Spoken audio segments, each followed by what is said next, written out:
all night, but pretty much. You have to be a hero all morning too, otherwise no, I'm not gonna finish that thought. I'm gonna leave that alone. Okay. Currently, the Tereshkova is en route for Starbase 47. Are you wanting to go ahead and read the log, Captain, or are you wanting to do the one little scene with... We can read the log. Yeah. Okay.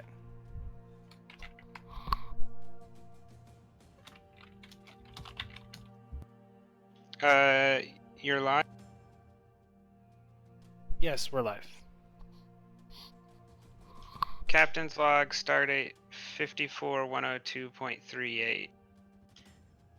We've just received new orders to transfer supplies from Starbase 21 to Starbase 47. Pretty standard stuff. There's no emergency equipment. It's mainly just engineering supplies and medicine. We're heading at cruising speed, so I expect this to be a rather uneventful trip. Especially after our last missions, encountering the Borg and saving crew members who are not where they're supposed to be. A standard cruise is kind of a nice change of pace. End Captain's log.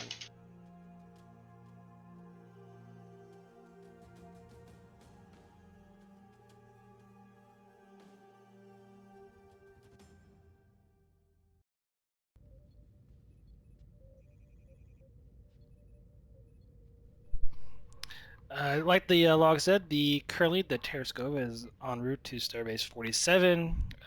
It's a kind of routine supply run. This is sort of an opportunity for you guys if you wish to do any free roleplay. By all means. For Karen, this is more of a time of relaxing, knowing that at the very least, the likelihood of pirates attacking a Starfleet vessel. What kind of ship is the Tereshkova again? Galaxy. Oh, especially a Galaxy class is incredibly unlikely. So she's using it as a time to study, to pick up, to clean stuff up, and then she called Ratal and is like, "Hey, do you want to cash in that offer for drinks I talked about?" I don't see why not. I have the time to spare. Great, and she is still in uniform when she's there. It's pretty clear she's, I want to say, excited. Like, yeah, I'm meeting a friend. Excuse me. Cold. Yeah, Rotala is likewise dressed in uniform. Just, I suppose, by the time the nurse arrives, she's probably already in 10 forward, assuming that's where they're meeting. Very punctual, I guess. Maybe even a minute or two early. Aaron, she slides in. Are there booths in 10 forward, right? Or are you at the bar itself? I think. Can I just drag my icon in, or is it on the... Drag it in, or I can do it real quick for you. Oh, I can do it. I just wasn't sure if, like, you needed to do it for some reason. I guess... Roll 20 is being... Ooh. Okay, it is a little bit big, actually, but... Yeah, I guess Ratal will just grab one of those two-person tables. Sit down there. Before sitting down, Karen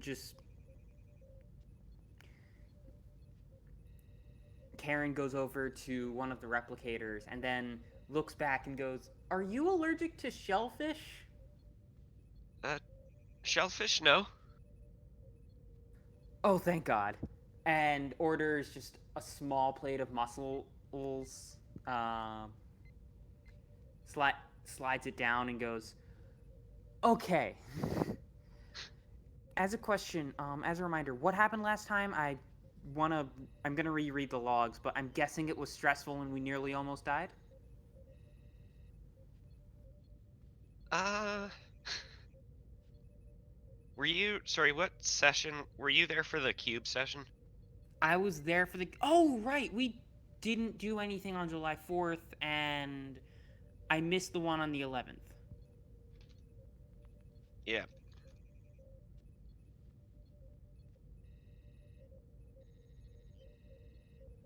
I'm sorry, I'm drawing a bit of a blank on what happened last week. Consider. You visited a primitive world where, because you received a distress signal from the USS Sarek. Right, The I Sarek remember now. We tried to set the Prime Directive on fire. Or the captain did, rather. Yeah, we rescued the sister of was it which Newman was it that was on the ship? rescued Lily Newman. Zoe Newman was the one that's been on the ship. Right. Yeah, we found this Zoe Newman, who's the sister of Lily Newman, on this planet that was inhabited by primitive humans. But in the process of doing so, the captain transported down to one of their temples and tried to convince them to give up sacrifice by blowing up one of their sacrificial altars with a hand phaser.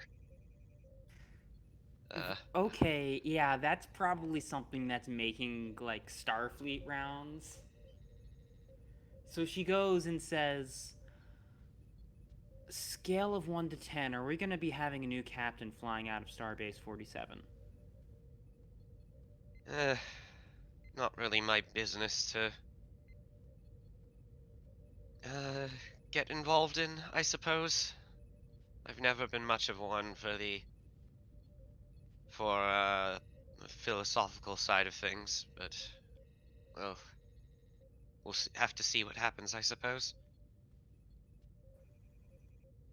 I'm just kind of shocked it went that far. I wasn't really involved. I wasn't on shift then, but everything I've heard has just been and she kind of gives a shudder. There's a reason that rule's in place, you know? Has like information about what happened there made the rounds yet, or is it still under wraps? I'm sure people have talked. Okay. And you were there personally.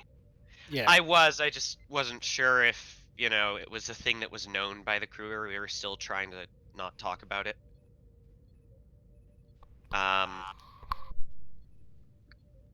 Well, I mean, they do exist for a reason, of course, but again, I don't know. I'm a security officer. It's my job to protect the crew, not to comment, make my own interpretations of the Prime Directive. I have a question. Shoot. Does protecting the crew involve protecting the crew from themselves? That seems more like something the counselor would do. We have one, right? We You have could always make one up really quick. an NPC, but yeah, there's an Andorian listed. It looks like Lieutenant Junior grade medical counselor. I've been seeing them for the whole brain thing, but right now it's pretty. Starbase 2 had someone who was a bit better at dealing with it. I think human neurological issues are a bit beyond this one. Well, brain's never been something that's easy to understand, has it been? I mean, that one android guy made an entire career out of making fake ones, so I guess it might be complicated. I can imagine it would be.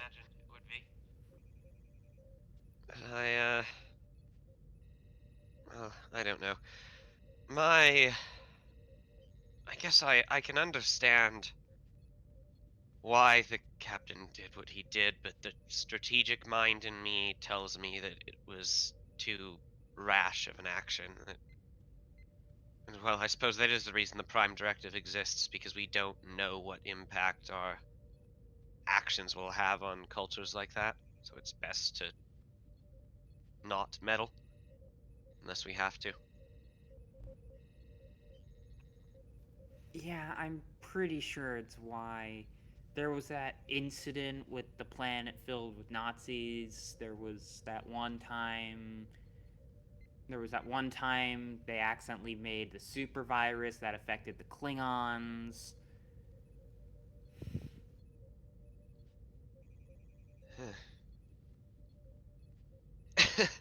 Ritala just uh, purses her lips a little bit and then takes a sip of her drink, which looks like Romulan ale at least, because it is Romulan ale. Didn't you tell me that was the hard stuff we shouldn't mess with yet? Oh, did someone just die? Oh, there.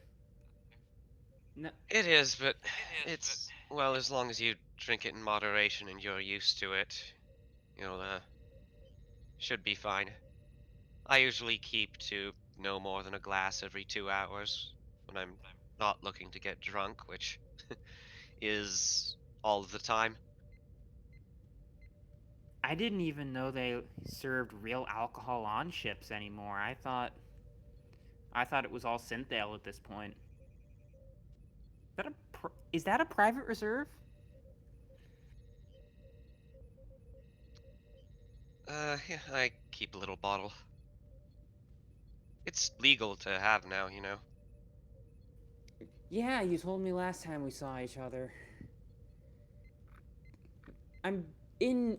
I'm of a two mind of how that happened, but at the same time, I've never really been a strong drinker anyway. I think. And she sort of pauses, and realizing that she was going to a place she wouldn't actually want to talk about.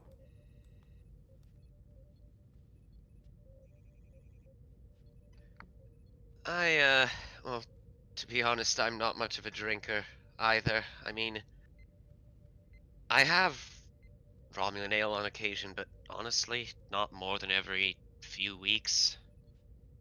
I just prefer the taste of liqueurs more than I do the lighter drinks, but still, you have to be careful with them. So I keep it to be a nice, rare occasion.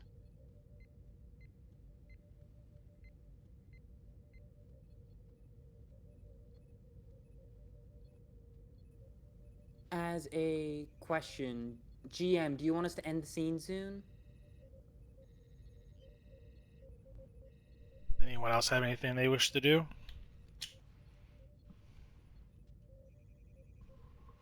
I mean, it's free roleplay, so it's however you guys want to carry this on.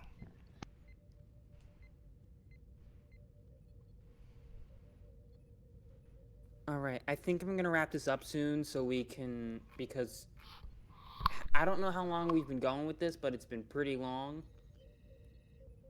Okay.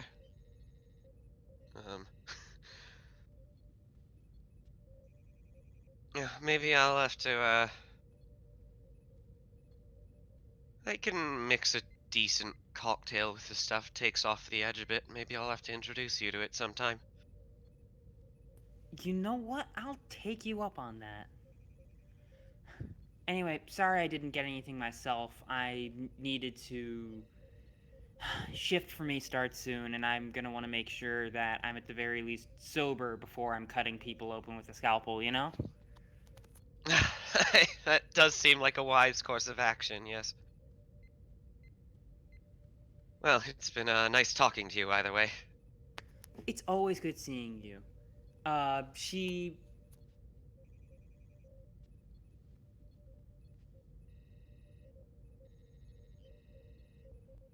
Sorry, you cut out there.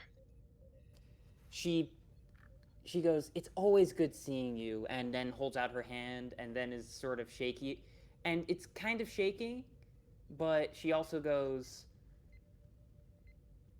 "I don't know if Romulans do handshakes. I've heard some cultures consider that a really out of line." Ritala just smiles at her and takes her hand and gives it a firm shake. I've spent enough time among humans to know what to do. "All right. I'll see you around." And she sort of she has a bit of a skip in her step. Yeah, see you around. Sorry, can you guys still hear me okay? I'm kind of really congested, so I don't know how my voice is coming through. Yeah, you're Loud coming and through clear. clear. Yeah, you Okay, came cool. about as clear as last time we. Alright, good. God damn it. Excuse me.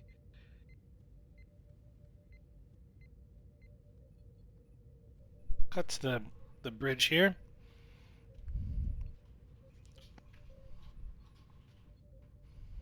Joan, what are you up to? Reading over reports, checking over the various department heads, because at cruising speed, we're in pretty safe space, so it's largely catching up on my paperwork while still holding the bridge and the like. As the captain's probably relaxing in the ready room or elsewhere.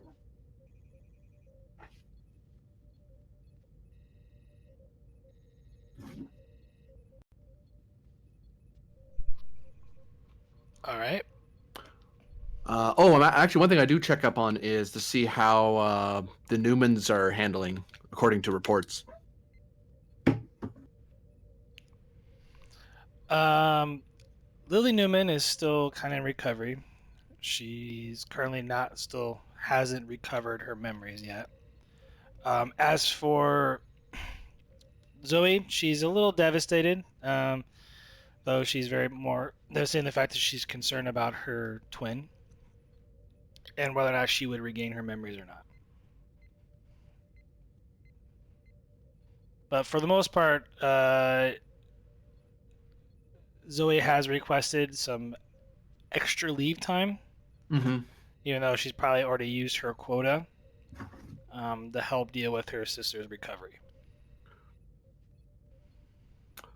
I probably would have sent a recommendation to the chief medical officer to approve that on a medical basis, and giving my tacit approval of I'm not gonna, not officially saying you have to, but more of a if you decide to give that person extra sick days, I'm not gonna look into it too hard,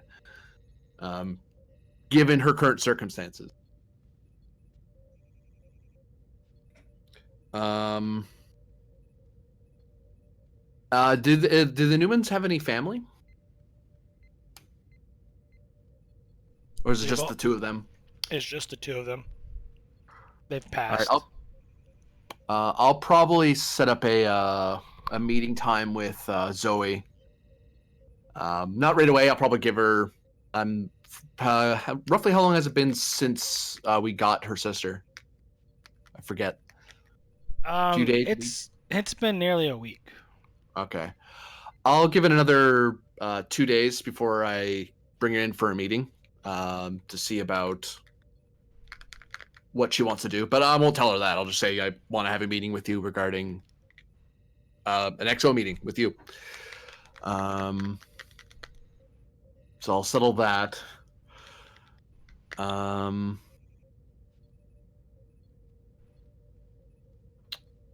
else to check over? Nothing weird with the ship, thankfully.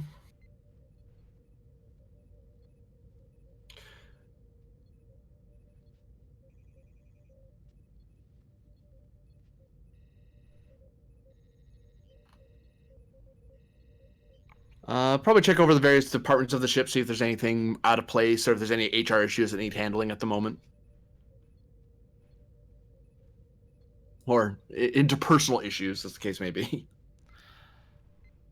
All your reports look like it's pretty kosher.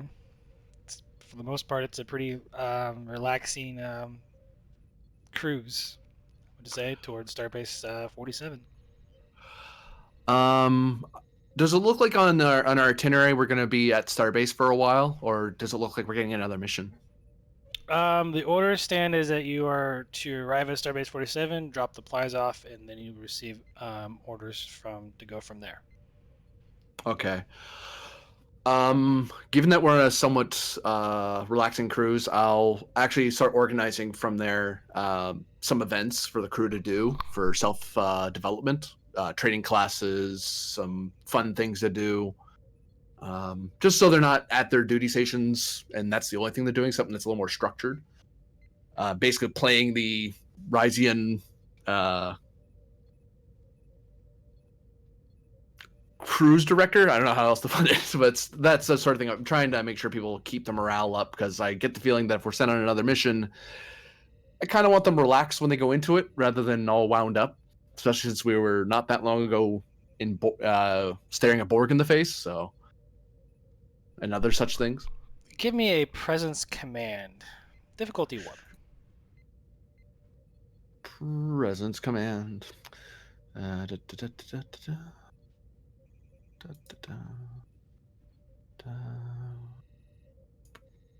Hey. Hey, get a momentum. So yeah, you've organized the different various department heads on different activities, both leisure and mental, sort of help bring up crew morale.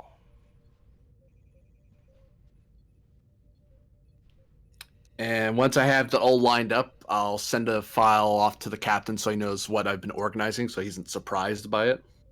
And letting him know, especially the events that I think he'd enjoy. It's like, hey, this is going on at this time, this is going on at that time. And I'll probably pass that out to department heads to let them know, hey, be sure to spread the word if anyone wants to or is available to. Here's what they can do, so on. Just so long as it's not the mysteries in upstate New York.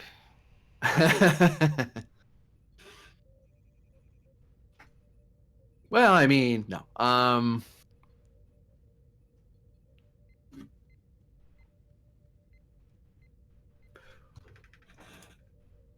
Who's that at the helm at the moment?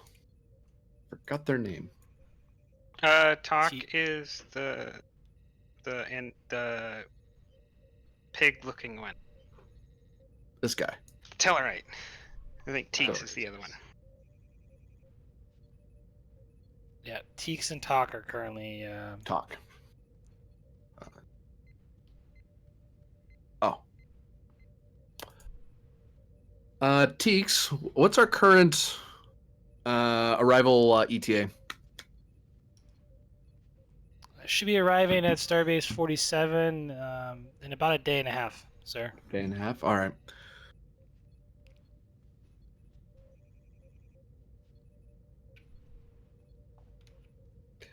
Anything on long-range sensors regarding any navigational issues or spatial anomalies?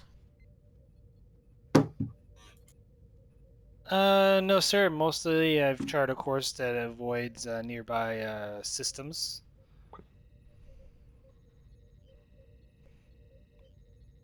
We don't run into any gravitational eddies. Last thing we need is to make a milk run into something that's a little too bumpy.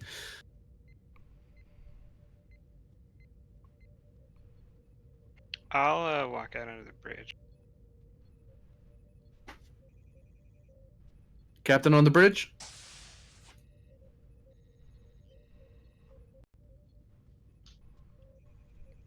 Do we see anything on scopes? Looks like nothing on long range, sir. Clear space all around us. Looking at a day or so for hitting Starbase.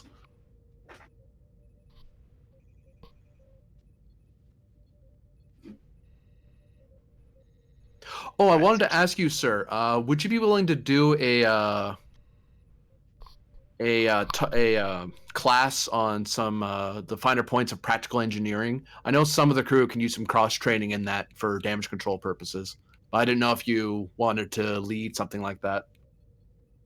I know some captains like to keep at a distance with the crew. I wasn't sure how distant you wanted to remain on that front. I pull out a pad. Am I gonna be able to fit it in between all these classes of basics of three-dimensional chess and holodeck programming for novices? Well, it's up to you, sir. You're the one that gets first pick of these classes. That's kind of the tradition on starships, I've learned. Last thing you want to tell a captain is that a class is full. Tends to result in problems down the road and or a cranky captain. If I showed my ability to play three-dimensional chess to the crew, they'd never follow me into battle again. So I have to avoid that one. You always have to be willing to. It's okay to show a little bit of, forgive the phrase, a bit of mortality. Make yourself a little reachable, relatable. Although I've heard some captains and even some admirals tell me that they have to remain this majestic thing on a pedestal that can never be questioned. Which I can see the merit, but it seems a little impersonal, cold. But then again, I served with Vulcans, and they tell me I'm illogical on that front, so shrug. What do I know?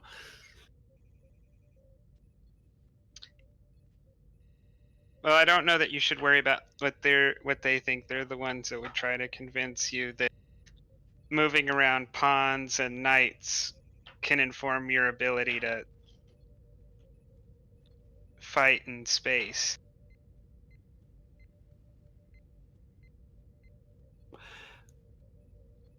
Yeah, that's why I prefer more larger scale games like Go. Very challenging, but it takes a bit to get used to. There's some other modern games too I tried doing the holodeck, but I don't know. It's hard to simulate space and all that inside of hoping the AI can get it right, you know?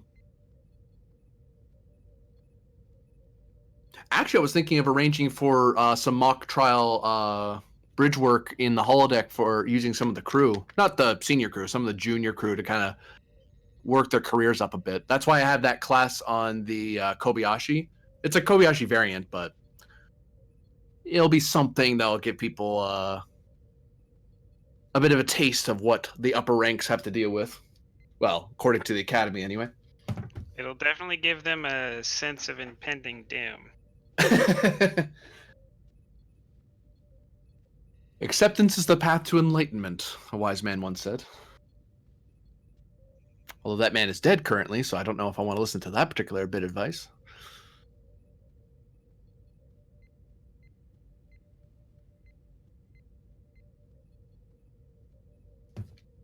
Well, I've never been one for wargaming, but if you set up a class on it, I would be more than happy to take it.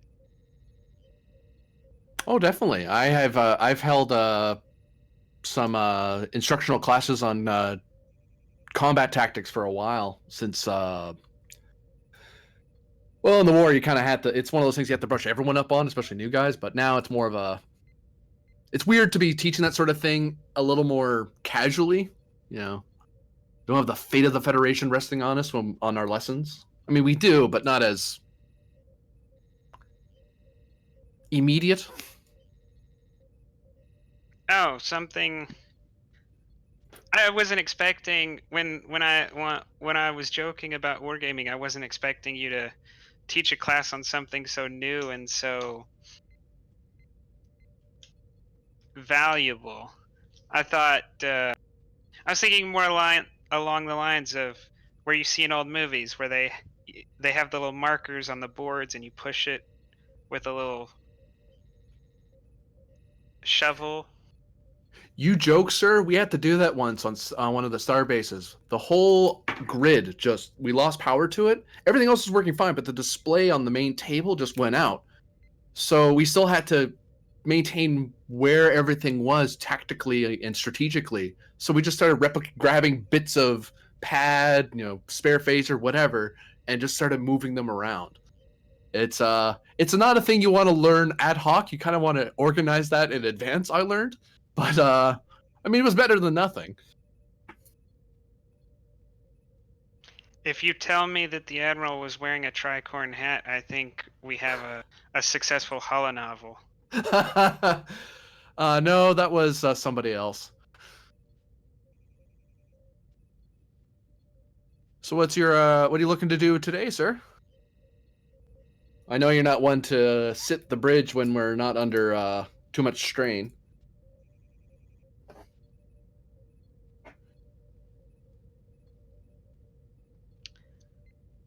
We don't seem to have any emergencies to solve.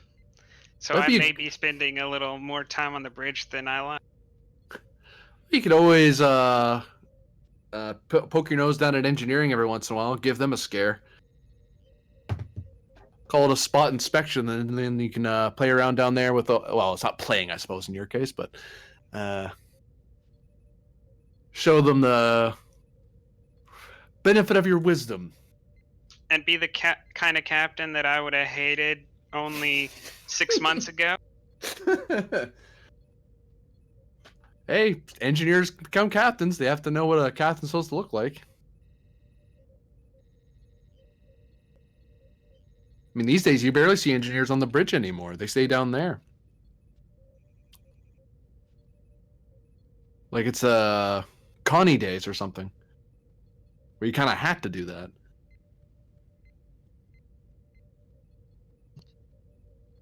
Maybe if we put more seats up here, they'd show up every once in a while.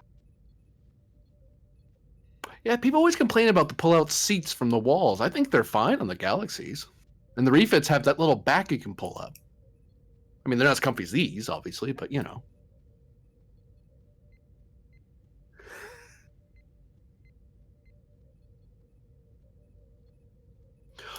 Oh, before I forget, I've looked into the Newmans recently.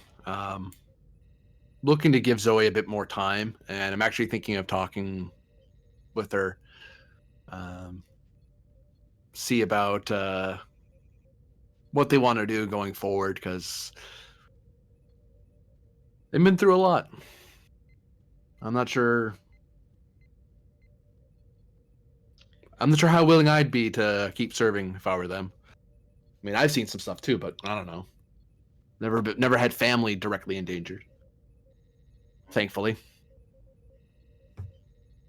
She seemed lost and like she had no. I kind of stopped.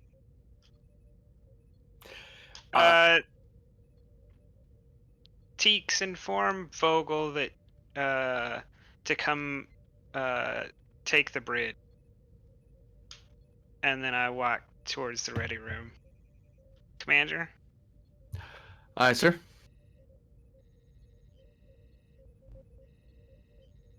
So real quick, while you're getting ready to do that, I'm gonna rewind time a little bit. Vogel, you're currently in the stellar cartography. Oh, Showing Annika how the sensors work and whatnot.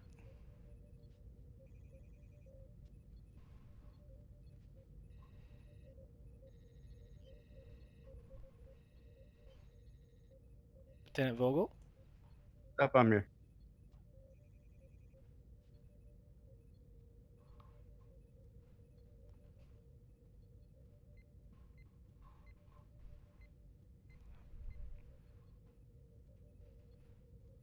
And that is how you use the sensors in stellar cartography.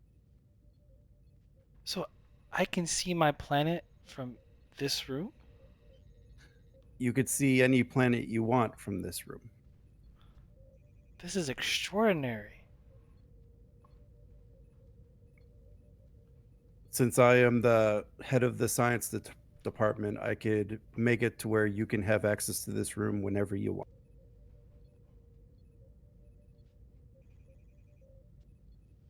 That would be most kind of you. I'm still brushing up on all my studies, though. There's lots of books to go through. How are your studies coming? Fairly well.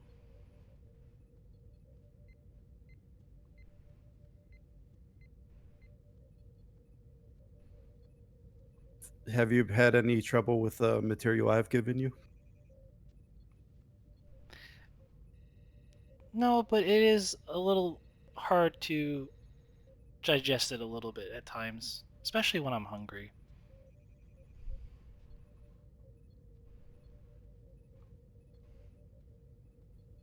Well, there's no rush, I would imagine. I would imagine your species is very long-lived.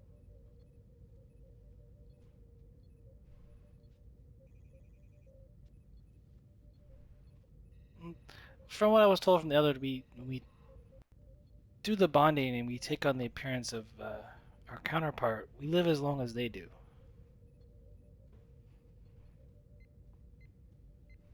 I see.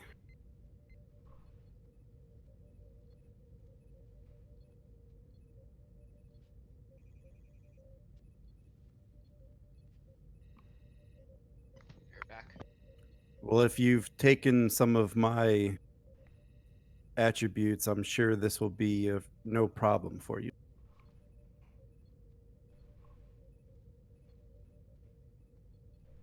I'm finding I'm being a quick study.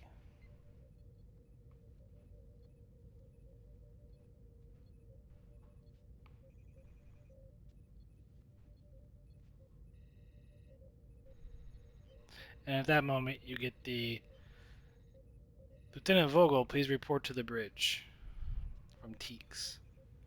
On my way. Are you going to be okay here? I'll be fine. I want to see more of the universe a little bit.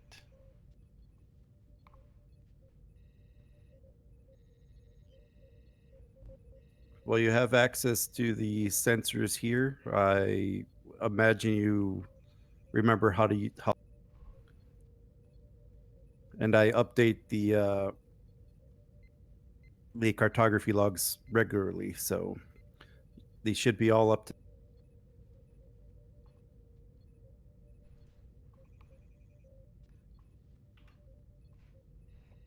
Very well. Thank you. And I will turn and walk out of the room.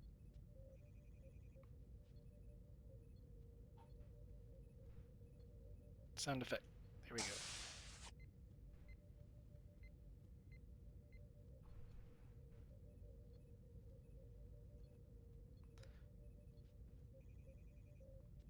go. Moments pass. Vogel, the turbolift comes to a halt, and you arrive on the bridge.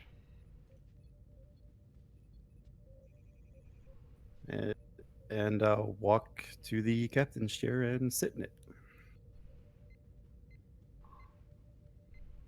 Status report.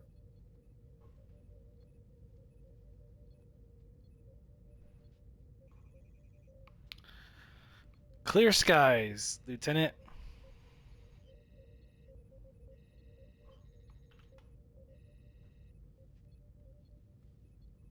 Has engineering fixed that phase variance they had yesterday?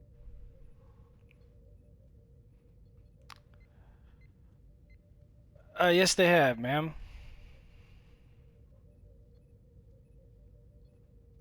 Very good. And I'll go back to typing away on the captain's chair.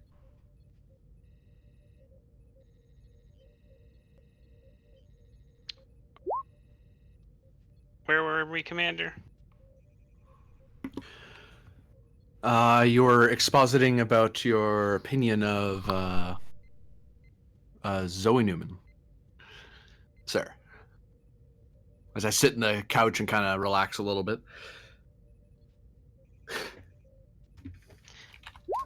Oh, yes. I only let her stay because she was in a moment of intense grief, and I had the opportunity to adjust the books to give her a job that she didn't actually have to fulfill for a few months until she could get back on her legs. Hmm. Now that she has her sister, I feel like that problem is going to solve itself with proper medical help. So I imagine she might want to set off, and I might be forced to convince her to set off unless she's willing to continue on, even though her sister most likely won't be able to.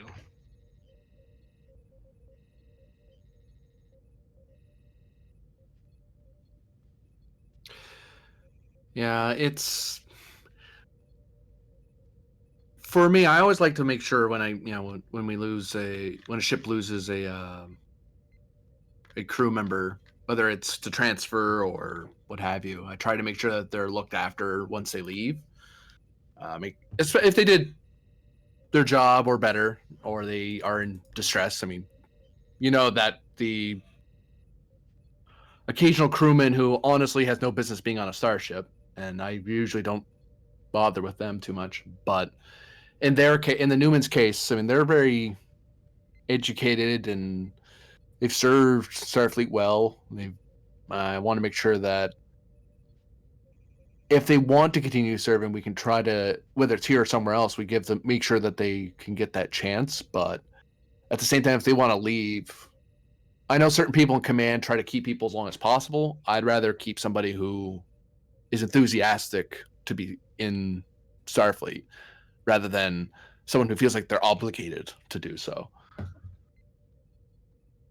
And not to make them feel bad about that choice. Make it so that because then you have crewmen who will throw themselves into the work and they don't feel resentful of command. Because I've run into commanders who have been, don't you dare leave or what have you, or don't disappoint your crew, that sort of language. But the thing is, I haven't run into something like this that often. Something this gray, I should say. I've run into people who've been injured. I've run into people who've died or what have you. But this is What do you know about their previous service and whether or not they wanted to keep on? I believe you were serving with them for a short time before now. Well, initially we grabbed them from a facility where they're working on various projects, and then as a matter of, well, we have perfectly good Starfleet officers who could help us, we folded them into the ship crew. And especially in each of their cases, they provided their expertise, their research expertise in, like say, cybernetics and in certain unified field theory to help us in our mission, especially the infiltrating Romulan space and understanding protomatter and so on. Whether they want to continue that work, I mean, last I talked to them before, like back on Starbase before all this started, they seemed fine. They seemed like they were, the standard Starfleet officer thing. They wondering about their next assignment, what new research thing they're going to do, and they were relaxing from all of it. And now, then it just became one long fire that they were dealing with. And only now can they really take a breath. So it's kind of hard to measure how. Well, one's amnesiac. And they're not sure if she's ever going to get it. And the other's distraught, understandably so. But I hate to lose someone because the trauma forced them to. I'd rather they chose to do it because they want a different thing in life,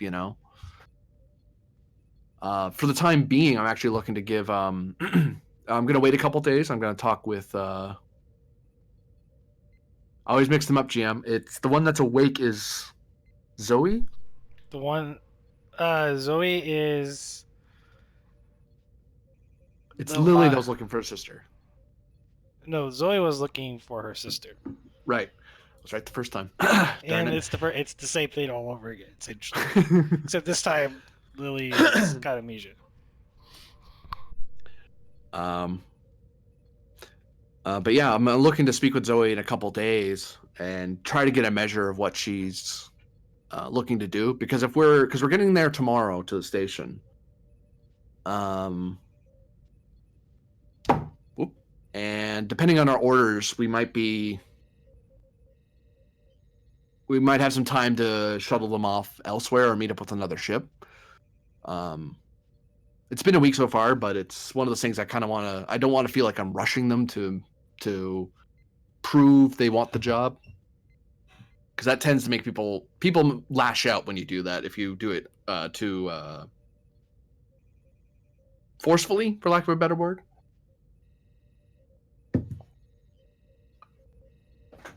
Unless you had something else you wanted to do, sir. I mean, these are your crew. I'm just helping you manage them. Why don't we talk to why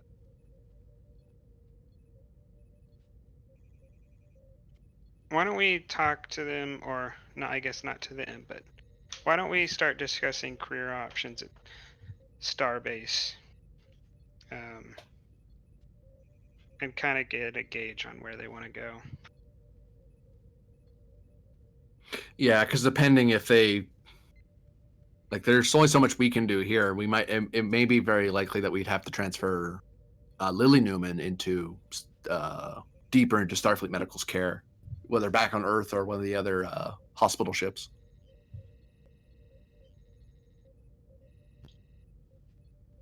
I'd have to look at the doctor's report.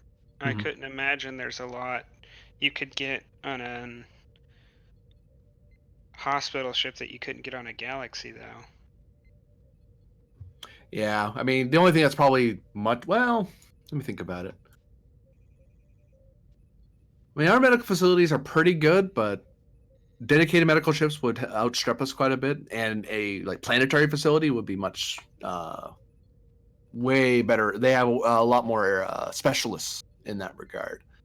The Tereshkova, unlike certain Galaxy classes, wasn't fitted with one of the advanced med bays that are coming out. If we had one of those, maybe, or if we had more specialists in our staff, but that would require us having to swap out some of the people we have, or push people in command to give us more in that regard. Lieutenant Vogel, the captain.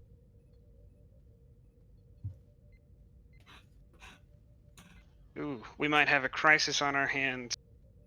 Try not to be too excited, sir.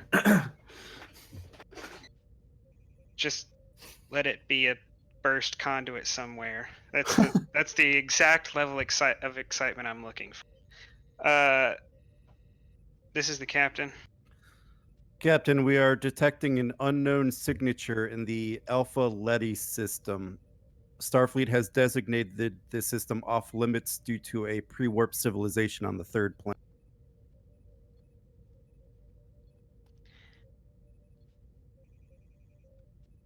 Bring us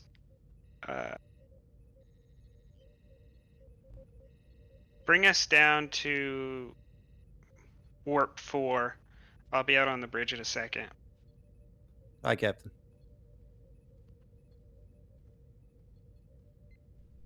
Teeks acknowledges and drops the ship to warp factor 4.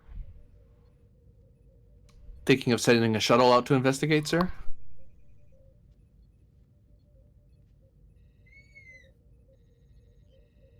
I almost imagine that the Admiral would like me to just keep on going by with recent events. Well, that's why you send an away team that doesn't have you there, sir. Just to keep them happier. Or at least give Jag less ammunition, to put it that way.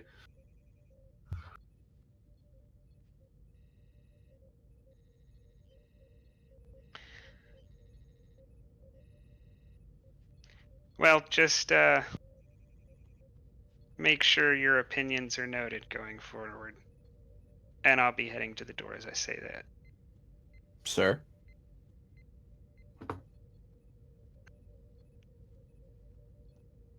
Lieutenant Vogel, would you like to tell me everything the sensors can see?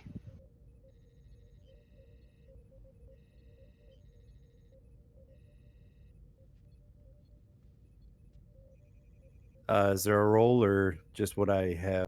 Just what you have. Sir, it's an unknown signature, one that we have not encountered.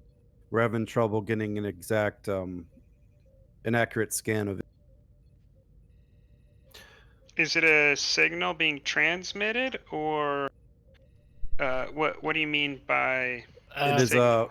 it's a warp signature that was picked up by one of our monitoring beacons in the Alpha Leti. Someone breaching the quarantine, maybe. Well, I do think we have a duty to enforce it.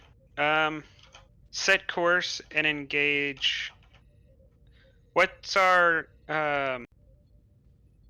ETA at cruising speed, Helm? We're near the Alpha Leti system, sir.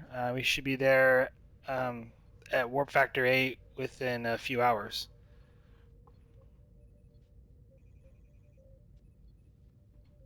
Sir, Go recommend we ahead go. Go ahead, sir. Go ahead and finish your thought. I was just going to say, sir, that I would recommend that we go to Yellow Alert and inform Starbase of our intentions.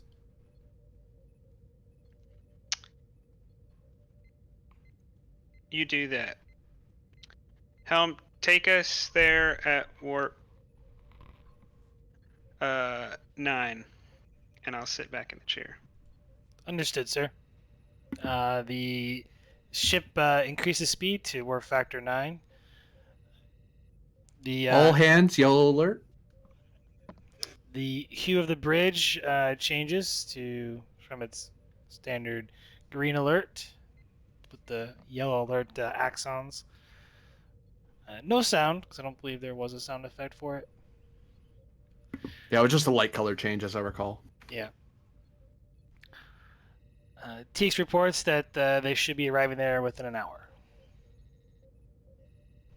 We sped up because we said warp Right. 9. That was. He said a few hours at warp 8. Okay, my bad. Yeah. So instead of about 3 hours, it's going to take you an hour to get there. We have enough time for a senior staff briefing if you can pull up everything on the quarantine for this. Also, pulling up the data banks on and see what we can find about this place and see why anyone has any reason to go there beyond tourism. I will summon the senior staff. Okay, so I'll go ahead and give you this real quick. So the Alpha Leti system is off limits due to the fact, of the pre-warp civilization. 90 years ago, the beacon was placed in because the USS Argo caught a group of Orions abducting the inhabitants of the third planet that were using them for slave labor.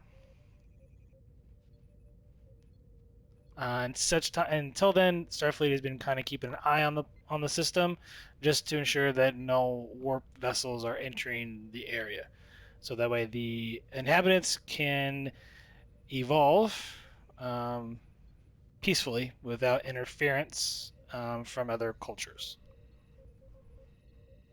Which star was that again? I'm looking up the TMP logs. The Alpha. Sorry. If you're looking in the logs on Discord, it's the last one posted. Oh, is it? Oh, okay. Yeah, I don't know if that was a mispost or if they were asked to post it there, but yeah. Okay.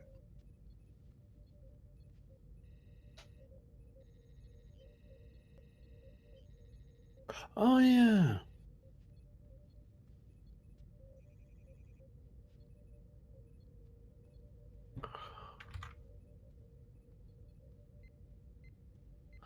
All senior staff to conference room. 5 minutes, please.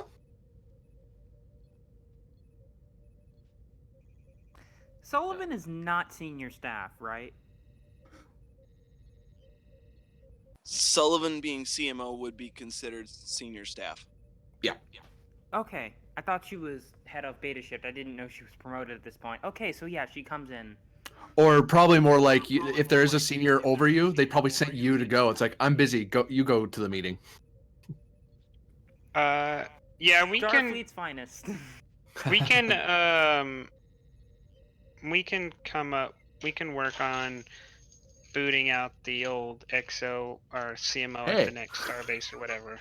Sorry, but yeah, we could just consider you part of the senior staff. We could say that right now. We could say that the CMO is on leave. Yeah.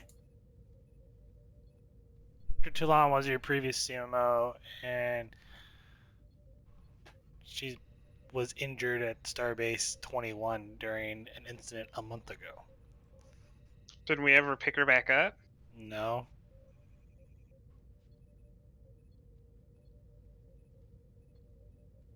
I guess we just forgot. And I guess you are CMO, so there's or you're acting CMO.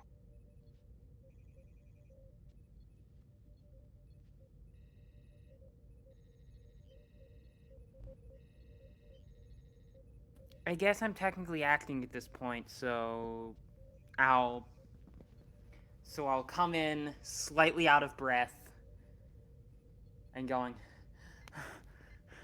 "Present, Captain." And a couple moments later, Rotala comes in through the. Is there a turbolift on that side?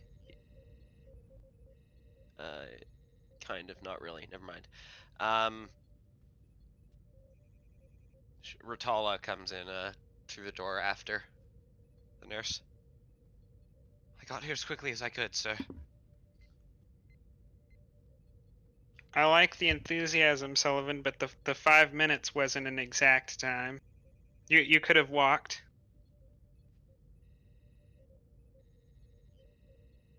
Sorry about that. Sorry about that, Captain. She. Is anyone else sitting down? Yeah, Rotala sits down. Yeah, then she makes motion to sit down as well.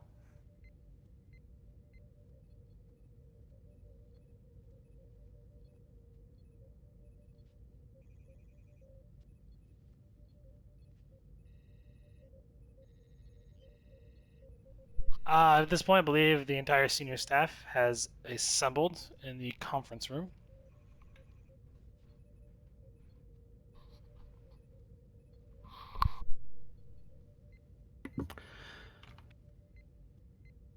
Captain, all senior staff present.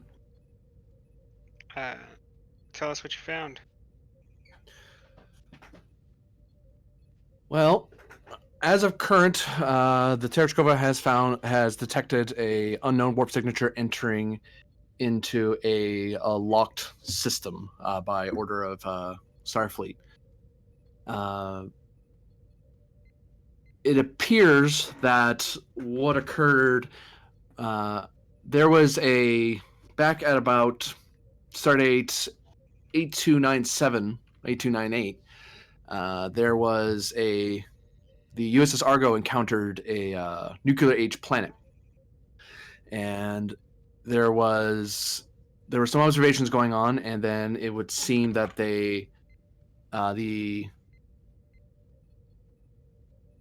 Orions established a sort of moon base on the dark side of the moon, and were taking the locals prisoner for slaving and whatnot. They were able to stop them at that time, but since then, the planet has remained under quarantine due to the pre-warp status of the people. The Zokoites were exposed to some degree to Starfleet, but there was medical tasks done to reintegrate them back into the planet. What age were they in?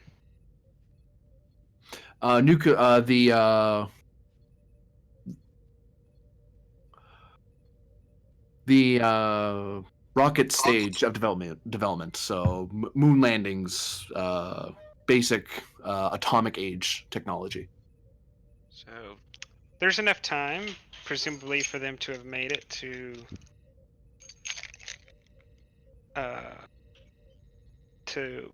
being a warp civilization. Recently entering the atomic age and becoming a warp civilization are two very separate things. The Argo's mission was 90 years ago. Oh, So just to clarify real quick, the Argo's mission, which is indicated in the log done by the captain of the Argo, that the Orions were conducting an operation. They were, as the commander said, they were kidnapping the inhabitants on the third planet. They established a base of operations. Granted, it was a minor one on the dark side of the moon, to where they would hold prisoners and hold their captives until they could be transferred out of the system. During that time, though, the Argo was encountering that the inhabitants were conducting their first moon landing on the large moon.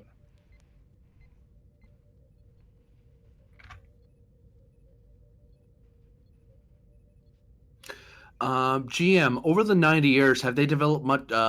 Have they been at a slow development rate, or have they sped up?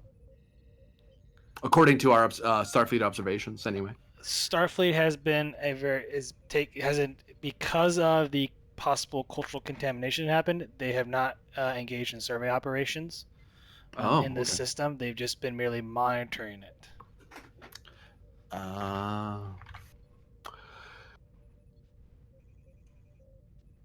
So at present, there is, according as you see in the file I've given out to everybody, we're not really sure what the development is currently. We're not sure specifically why someone would go back, especially a warp signature that is unfamiliar to our systems.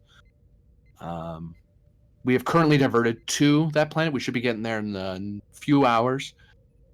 And we've informed Starfleet of Starbase of our diversion. They'll probably give us the message of whether or not we're allowed to get closer than the observation post. Could it be possible that this warp signature is an early test? You tell me, Lieutenant. Was it heading further in or further away?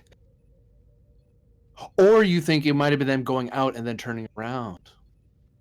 Yes. Is it possible? It is possible that this might be them conducting warp tests themselves. Their early Cochrane or NX tests. My thoughts exactly. Does the warp signature match any similar ones that are patterned in various civilizations? No, this signature has never been encountered before.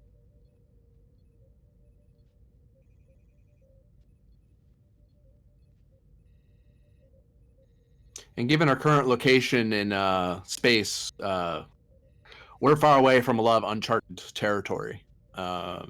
It'd be unusual to see a signature like that we wouldn't be able to identify quickly. I'm gonna lean over and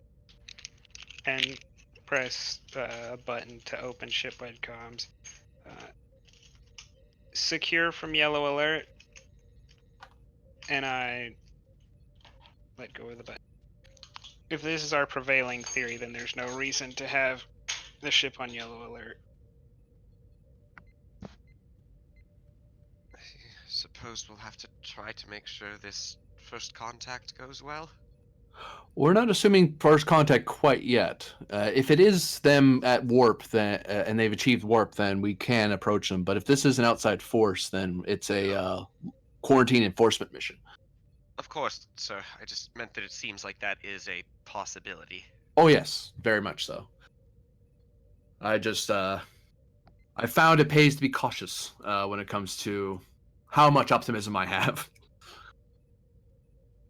Of course, sir. Do we have much data on their habits or culture from 90 years ago? Nothing beyond the basic scans that the Argo did, and they didn't do a in-depth survey. They were mainly there chasing down a ship that was moving toward that planet, and they weren't sure what it was until they found the base. And once they started beaming people back down, they tried to get out of there as soon as possible. And there hasn't been much observation since then beyond simply maintaining the borderline.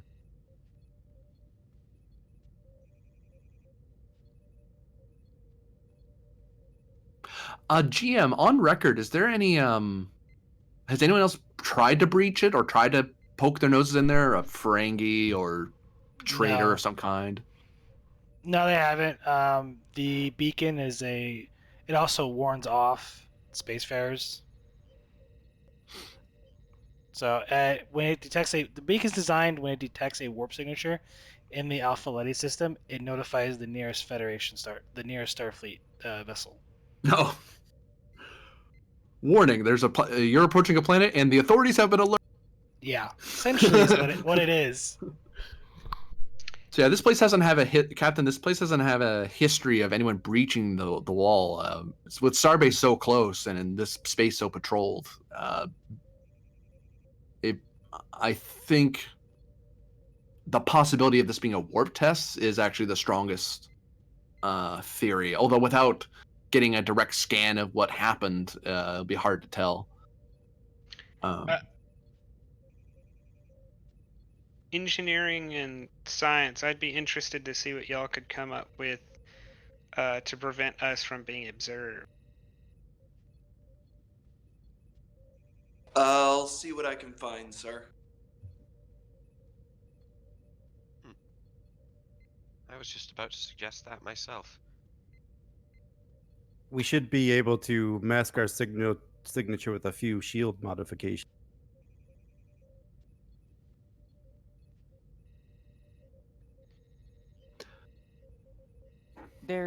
We could also take a shuttle in from a longer range.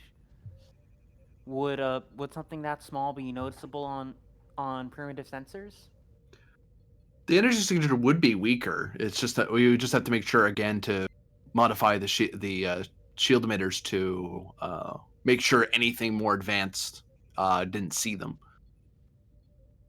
And the sensors on the Tereshkova are far more powerful than the shuttles. Still, So the shuttle would have to get very close to be of use. Actually, sir, here's the way to do it. We could load up one of our shuttles with a probe to move closer and discreetly deploy it, so that way the Tereshkova can assist the shuttle in scans without getting too much closer to the planet. Because the problem with something as big as a galaxy class is that we're big, and if they have any way to see heat signatures in space or lidar, they might see something this big. Whereas a shuttle, they might mistake as another small craft or probe. Or if they see an enormous starship flying into their system just as they've figured out how to travel faster than light, they might take it as a threat or a danger.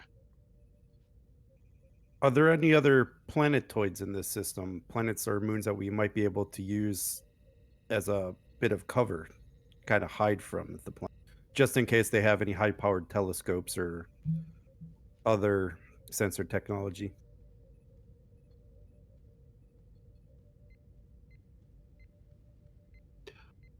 Computer, display navigation data regarding the Alpha Leti system. Computer displays the Alpha Leti system. It is currently a Class G star with 7 planetoids, one of which is a Class M. Like you know, the Class M is home to a pre-warp civilization,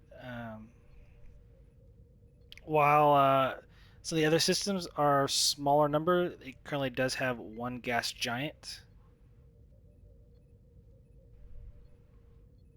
That gas giant looks big enough that we might be able to tuck ourselves behind it. Even a galaxy's big, it's not that big. And we could always remain on the opposite side of the planet.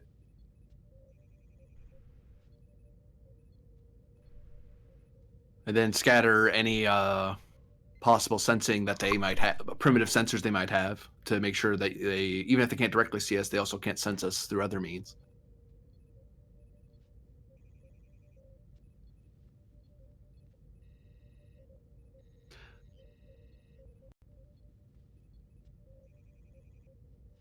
Captain, I'm thinking of recommending that we try to get an up-close scan of the initial energy signature point to get sample data or a sample of the whatever physical matter is there for deep study. And then if we need to know more,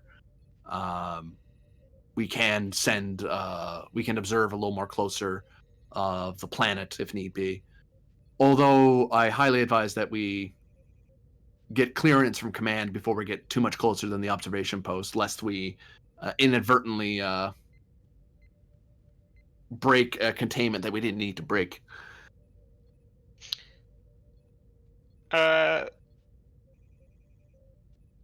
Forward the location of the furthest out planet, Toyd, to Helm. Tell them to come out behind it, relative to the M-class planet. Aye, sir. I'll tap at the screen and send that data off with the orders. I don't think we can plan much further than that at this point. I think, Lieutenant Vogel, you should bring your entire department onto this shift. You'll have a lot of work to do before we can decide what we need to do next or what information we need to pass up the chain. Yes, Captain.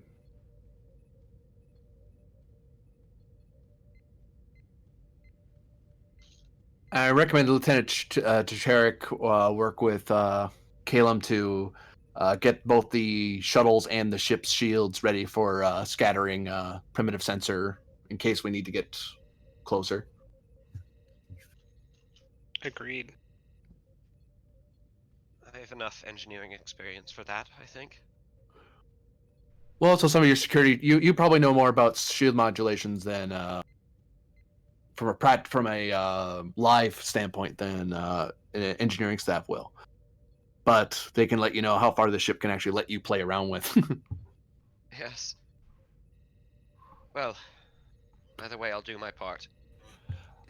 Captain, if Sir. there is a chance that the system has had a full-scale invasion, should we try and help? I mean, obviously we should, but should we contact Starfleet? Should we go in immediately? That is a bit of speculation. Under that circumstance, if the Klingons invaded, or if well, it's kind of the wrong area of space for them, but if the Zincathi or what are the little firemen? You're pretty far away from Zincathi space, and the same with Tholian. You're literally kind of in the middle of Federation territory. Okay. They could have slipped past our Well, sensor nets. they're the closest people to... Can you pull up a map of the region? I see Starbase 21. It is kind of in between Talarian and Klingon space. Like halfway in between. Yeah, we have like a sector or two of buffer before you hit other civs. No, I probably need to move you guys, the ship. But I gotta also move the map. I don't think there's anyone powerful enough in the region that could invade without us seeing them long before it got to that point. We're in medbay now. Nope. Oh, okay. That's where we are? Yep. The absolute closest is the Cardassians, and even then, they're not in a position to be doing anything. The only power possible would be pirates, but I don't think pirates would want to get too close to us to that many star bases, right in the middle of the 10th Expeditionary. I mean, if they had a power, I don't even know pirates that we've come across that are powerful to overwhelm an entire civilization, even if it is, pre-warp. Pre-warp people still tend to have very powerful weapons once they've discovered how to split the atom. I wouldn't underestimate the power of orbital bombardment, sir. I agree. Even this ship's weapons, as peaceful as we are, we could still crack a planet in half. I don't know about crack a planet in half. Well, if you get down to the mantle. Well, yes, but doing so would take ages. That's beside the point, though. It is very much speculation. We've only seen one warp signature. If we had seen 100, that might give more credence to this line, but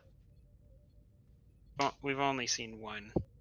Considering that we're facing a first contact situation too, I would think it would be best to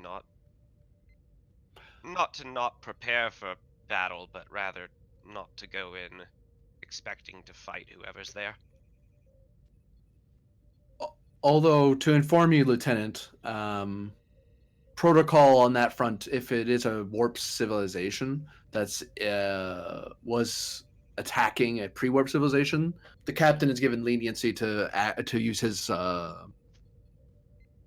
judgment whether to immediately intervene or if reinforcements necessary. So if it is something like that, we can intervene rather quickly if we're legally allowed to do that. But we have to make sure it is a warp civilization and it's actually an invasion rather than their own version of first contact. Otherwise, we complicate a already complicated and delicate situation.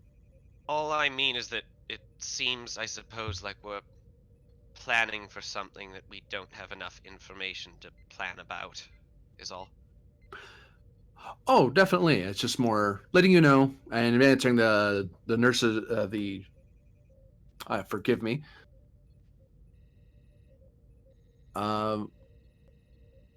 It's Nurse Sullivan, correct? Where's the doctor? Still working on that doctorate, Commander. All right, I thought you were finished. Sorry. Yes, I was answering the nurse's concern on that front to ensure what our options are, and that we do have them if we need them.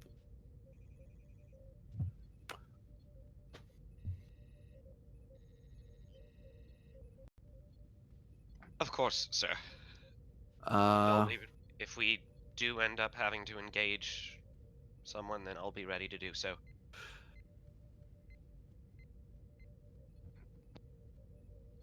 Any other questions, comments? Because my end of the briefing's done.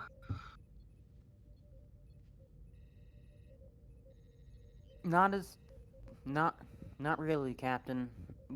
I think at this point we just need to prepare. Nurse, captain's over there. But thank you for the compliment.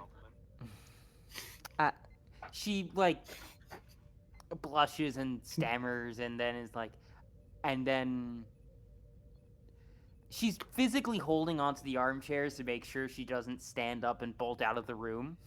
It's all right, nurse. It's your first meeting. Don't worry about it. It happens.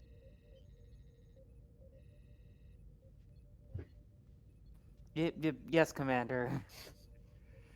It's the visor. No one ever expects a captain to.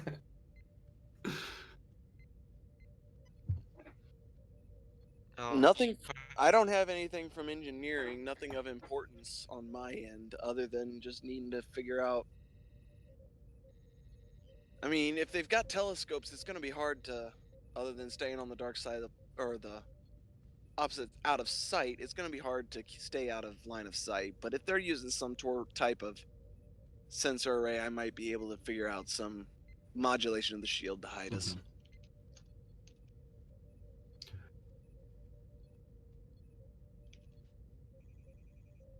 Well, Captain, I think that's all we're going to get for now until we get more information.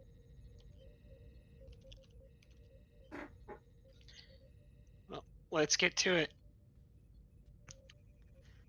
And I'll start heading out of the room.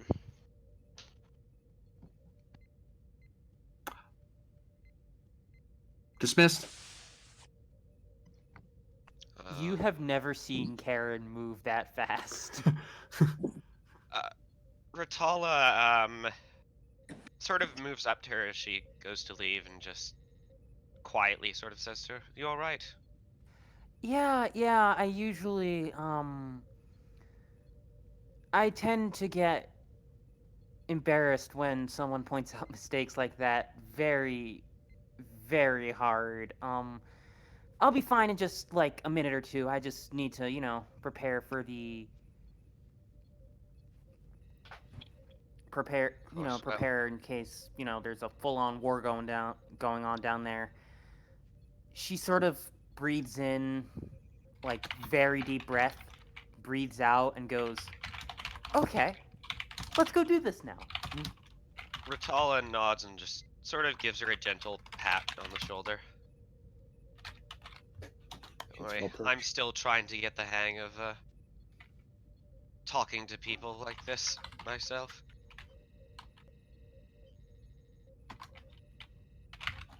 Let's do this. And then she'll move to leave. Go to the bridge.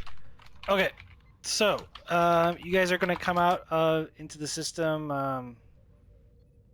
to a planetoid that you can hide at to conduct scans. Is that correct?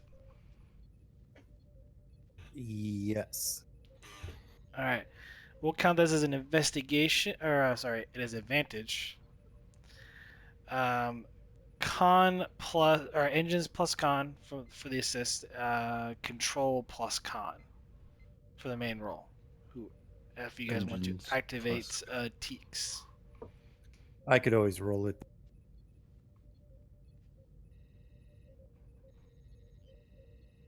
Doesn't matter. Go for it. I mean, we could use Teaks, but I don't think Teaks is even rolling as good as Vogel can.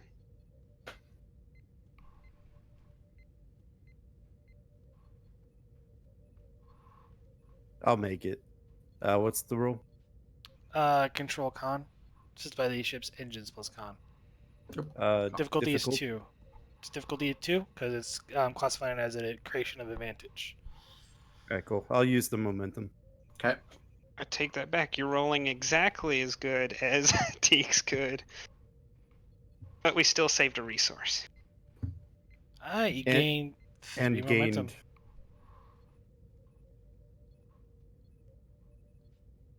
All right. The Tereshkova comes out of warp just on the, I want to say at a Lejom, or I can't say it, a cover of the gas giant where you could theoretically scan the third planet from where you're at.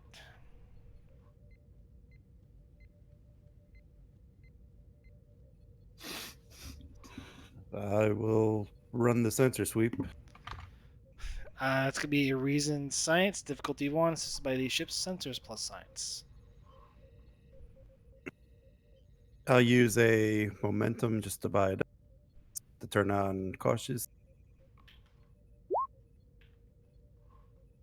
Someone want to get the ship? Sensor science.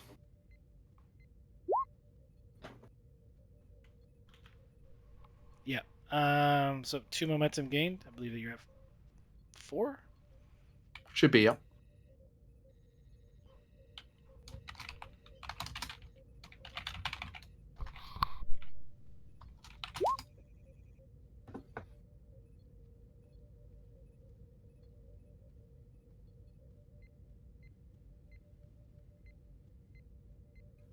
Captain, I am able to pick up the warp trail. It originated from high orbit around the third planet.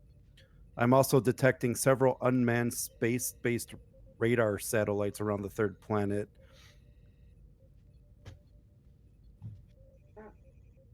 And I'm also detecting a large lunar outpost on the dark side of the largest moon of the third planet.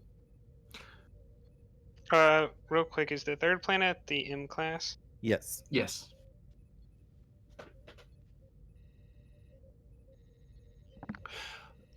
So question the first. Are the satellites armed with any weaponry?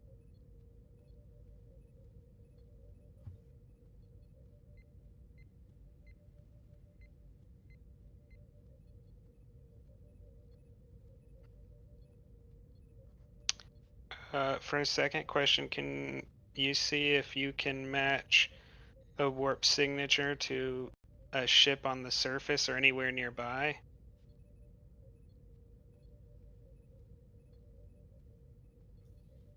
So basically, is the ship the same make and design as what is made and designed on the planet? Consistent with their tech. Yeah. Yeah. Yep. Or just like, yeah, basically. I was thinking like if you could scan the warp trail, could you match that to an engine that you can scan somewhere? Well, if it's the first warp engine, then that would be a no. Yeah. But there's certain things that might be consistent, like they use the same metals, they use similar Oh, we should wiring. scan for dilithium. You might not be using dilithium for their warp creation, though. Maybe they're doing quantum singularity drives. And there's certain other gases that can also create, if they have some other mineral that creates antimatter. Because So it's not dilithium itself that matters; it's the I took antimatter. that as 2 questions, just so you're aware.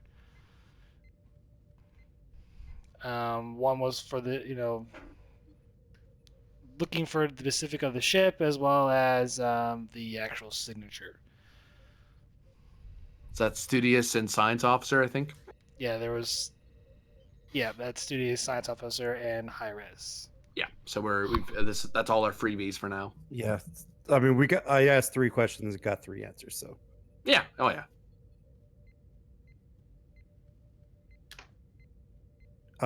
So yeah, the craft used to make the warp signature is a small and primitive in design, similar to that of other vessels or other species early warp vessels. There are several small manned sublight vessels in orbit.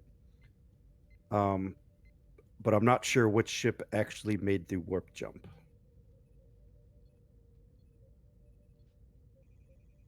Can I give you a momentum to find out which one is capable?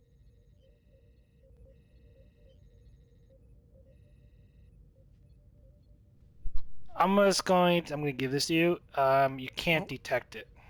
Cool. So it's one of the unmanned vessels. Is there an exact number or just several? There's several, and they're constantly on the move. Okay. Like 6-ish, 10-ish, 15-ish, hundreds. It's more around in the tens. Okay. So there's about 10 manned sublight vessels in orbit. One of those probably made the We could intercept radio chatter to figure out if any of them, and do a basic translation to figure out which ones are communicating about warp.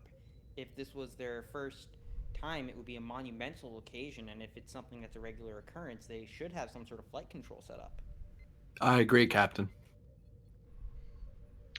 Vogel, do you want to start queuing in that chat? I don't know that we have anyone who's a linguist on board. Although, we do. In case we need it, we have someone with the linguistics focus. Cool. So you want me to hack their communications? Is that what I heard? I mean, you can start out by just scanning open comms chatter. It may not be encrypted. Yeah, we'll scan further comm frequencies, see if we can listen. This is going to be a control engineering assisted by the ship's communications engineering. Difficulty is 0. Probably not computers. No, well, no, not in this case. Okay, cool. Well, it's a difficulty 0, so I think we'll just go with. Comms engineering, right? Yeah. And you're maxed on momentum.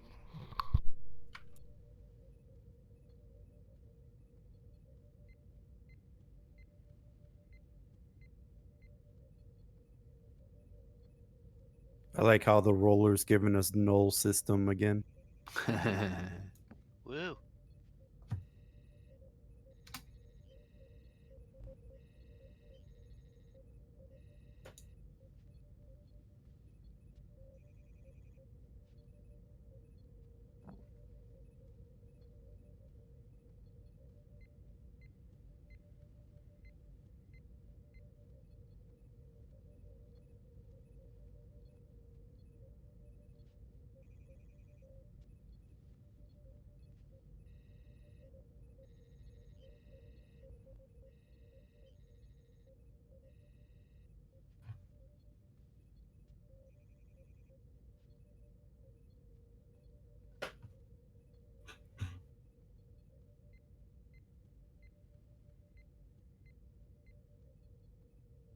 I'm sure we were waiting on a roll. Waiting on the info. Yeah, I had to type it out. Oh, Computer's sorry. processing. Sorry, didn't mean to rush you. Yeah, it has to translate a whole new language. Captain, I am detecting several radio transmissions. I am picking up transmissions from 3 separate regional governments. However, the most communication is coming from the lunar outpost, and I am picking up talks of them setting up another test flight. This is Hmm. this is one of the least encountered first contact scenarios. I don't think they've achieved planetary unification. Can you can you see if the regional governments are using different languages or different dialects? Can we distinguish That if doesn't they're separate entities? that doesn't necessarily indicate no world government. Something like the United Nations, maybe? Actually, if you remember in the movie First Contact, there were still regional governments at the time. Yeah. And heck, the warp program wasn't even government sponsored. It was just some doofus out in the field. Yeah, just some dude. Yeah, but most of the ones we've seen, I think we've only seen 1 or 2 first contact scenarios in the TV show. But I don't think any of them had non-unified planets. I'm pretty sure the one that was just called First Contact did. And there are some warp civilizations that are that aren't unified at all. They have warp. It's just they just have their own ships. That's why they could become Federation members. As a reminder, yes, Federation requirements require world government, but warp is warp. Yeah, once you hit warp, Yeah. it's a first contact scenario, or a first contactable scenario. He's not commenting on that this is not a situation to make first contact. It's just it's less common than making contact with a full planetary government. Yeah. Captain, it would seem that we're at the stage of first contact where we can begin observation to see to begin the preparations for first contact. Even if we're not the ones, we might be the ones who are lucky enough to do it. And if not, we can at least get some preliminary data for first contact. It's a good opportunity if we handle it well. Mm-hmm.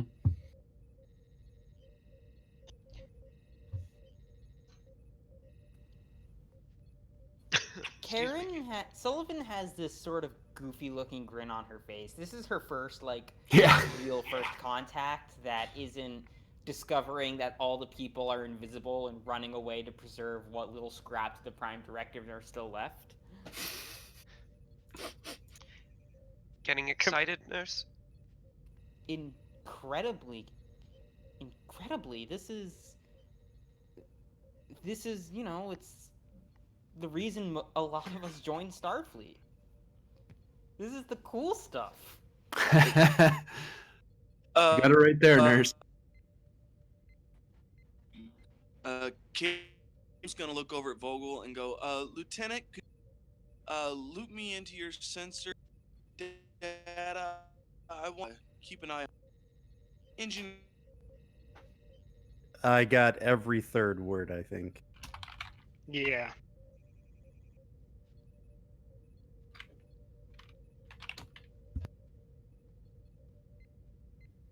I think I heard out something about looping sensors, and that was it. Okay. He was asking basically to be looped in with your sensors to observe We got everything up till observe there. their engineering performance. I'll loop the sensors to your station. Thank you. Commander, I believe you and me have a call to make. Aye, Well, sir. Head to the ready room.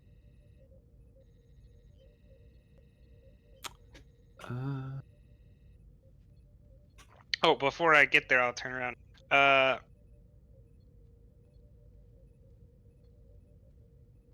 Ritala, you have the bridge. Yes, sir.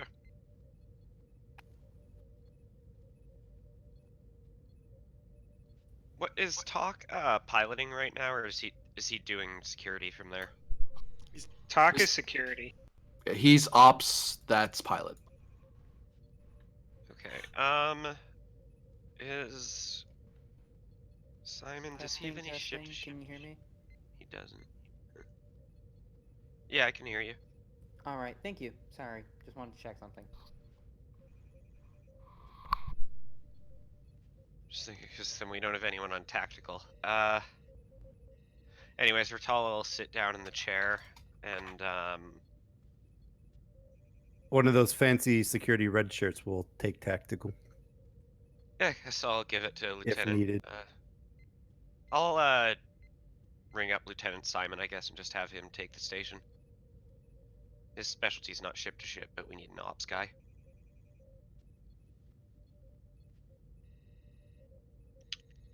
I will put in a hail to, I guess, Admiral Leia. I don't know. It could just be whoever's in charge of this sector of space. That would be the one at Starbase 27. But Okay, closest is Starbase 21, so we might just call we can just call our central guy anyway.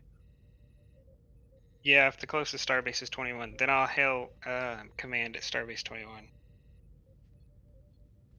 All right. On the view screen on your desk there is an image of Admiral Nea.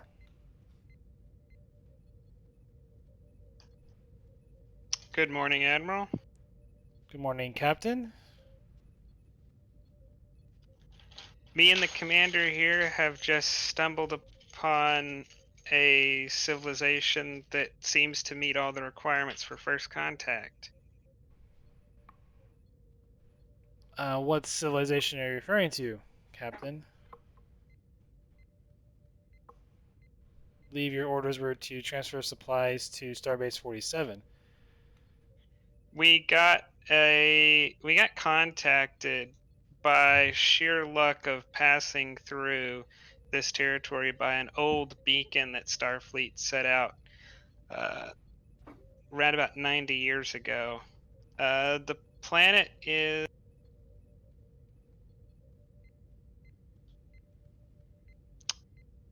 Zoku?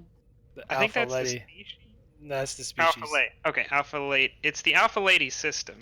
I think the species is Zoku. Interesting. Last time I checked, they were pre-warp. That was around 90 years ago. It only took us. It took humans about that long, didn't it? About 100 years. About 100 years or so, yeah.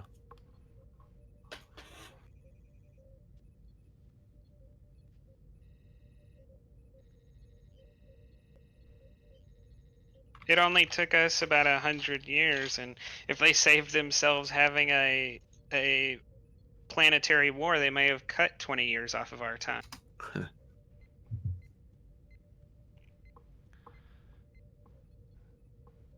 I see.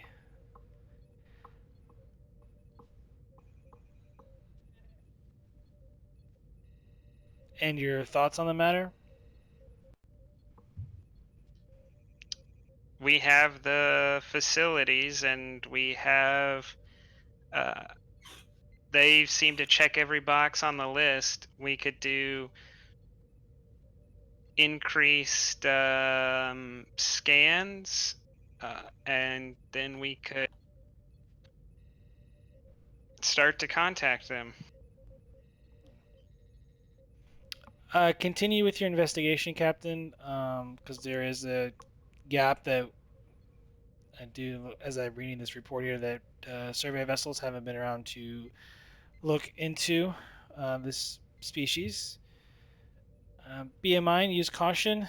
The last time that we were around there, there was a smuggling ring going on.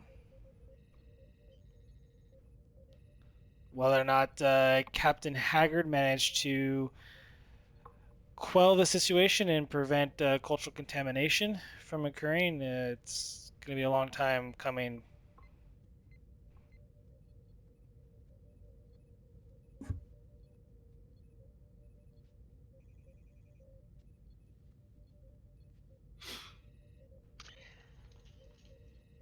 But you are clear to use your discretion on this matter, Captain. If you feel you have enough information on them to warrant first contact, um, by all means, enjoy yourself. Just remember you are representatives of the Federation.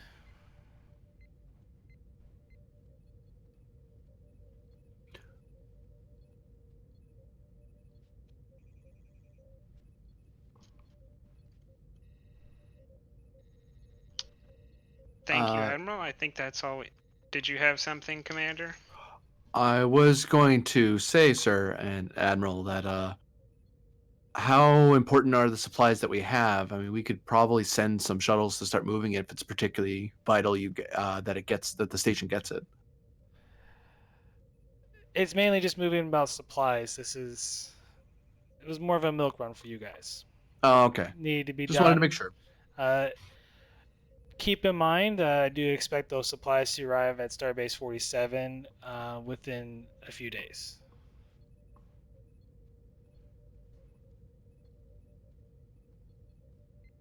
If you feel need to send an official diplomatic ship and envoy, please let us know.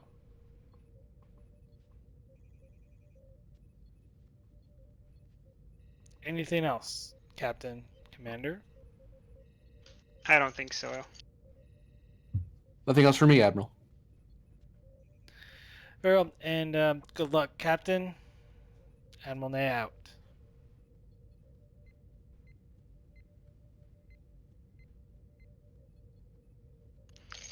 So, is this your first contact, too, or is it just me?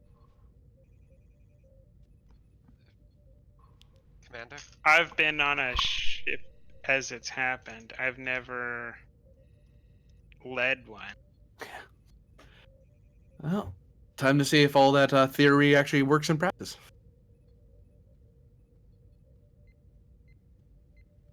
Oh, excuse me. Yeah, it's a good thing you didn't get me started on the wargaming too early. I'm still in a diplomatic set of mind. Wargaming? That sounds like some... Oh, wait. I'm not in the room. Damn it. Yeah. Sorry. I forgot.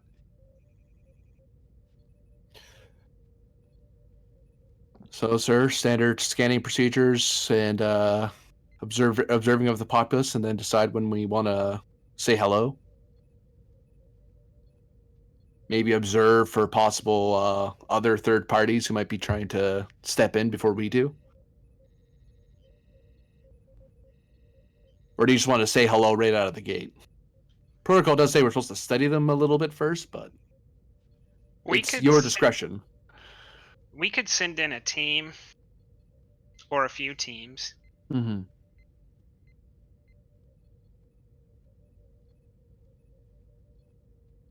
I think we probably got everything we are going to get from the sensors out this far. Mm-hmm. Sensors, you can scan a flag, but you can't really tell what the flag means until you're on the ground.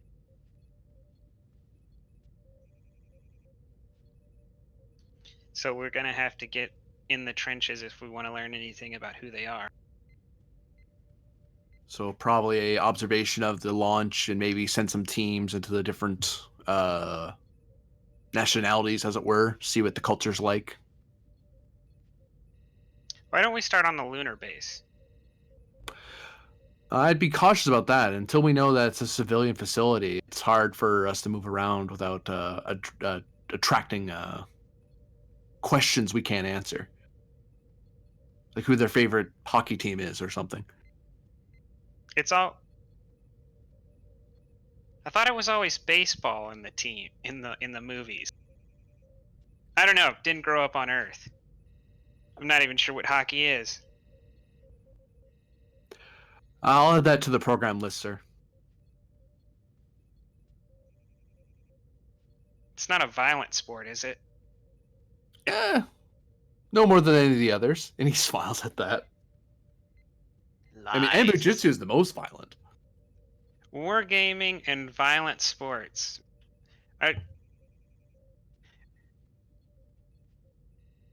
Is this what happened to your previous captain? No, sir. I just know that not everyone is finds staring at a beautiful sunrise all that engaging. I do, but some people need a little more stimulation than that, especially security personnel. It's hard to tell them to sit down and be relaxed. Better to give them a sport to relieve their stress. Point is, sir, that there's certain cultural norms that if we don't know enough about the culture, if we go to a secure facility or a high classified facility, we could be facing, we could out ourselves before we really want to, creating a interplanetary, interstellar incident. Yes, I agree. We shouldn't go to the station first. I think the Academy had a hockey team now that I think about it. Yeah, no one ever cheered I us don't know. on, but it's okay. It's fine. Oh, you're trying to get me to help you relive the glory days. No, I just want to talk about hockey with someone other than an Andorran. Which their version is way more violent, but more fun. Anyway.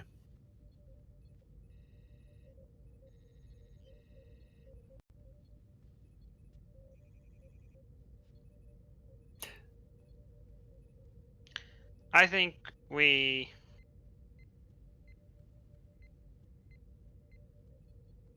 could send in a team, but it could get compromised. The cleanest way, no doubt, is to go in and announce ourselves. But it's also the most difficult to get right. Well, that's why, sir, I think we need to observe their culture firsthand and do some studies that way. That way we know whether or not they respond, how much xenophobia they have or xenophilia they have, how eager they are to, or ready they are to run into another civilization. Sometimes first contact just isn't the right, you're not at the right time. Or we're at the perfect time, but we don't know. This could be a space race situation or a military exercise, or it could be a peaceful expansion of the mind. Difference between Andor, Vulcan, and Earth in one breath. The right time is always before they start trying to create a space empire because they just figured out how to make a fancy rocket. They have the fancy rocket, so now it's time to step in and let them know that someone got there first.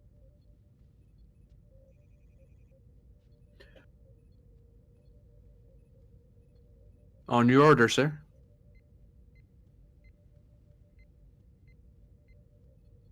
Who would you put on a team?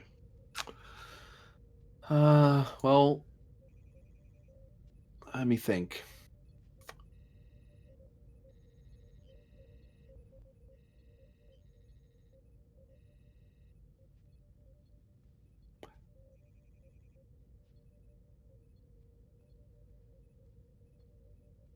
Probably someone. We want a mix of people who have scientific training and understanding of anthropology and xenoanthropology, be able to make quick observations.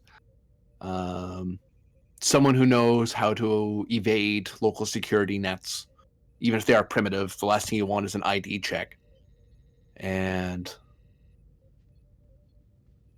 possibly you want someone from medical to observe their or study their health habits, what kind of disease level they're at, and determining, because that can also, through medical means, you can determine certain psychological tendencies.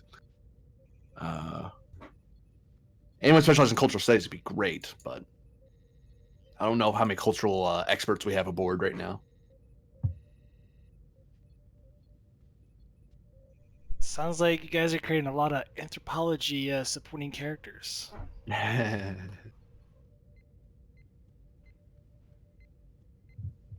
we could probably send some small science teams specialized in interpersonal, and then have specialists, some of the senior staff, supervise certain sections to focus the study. That way we can get a lot of information very quickly without and having them spread out across a planet that big, it can make them hard to identify as an invading force. And with scans, we could probably do easy surgery to look like the locals, especially since the Arco got some good scans of them as well.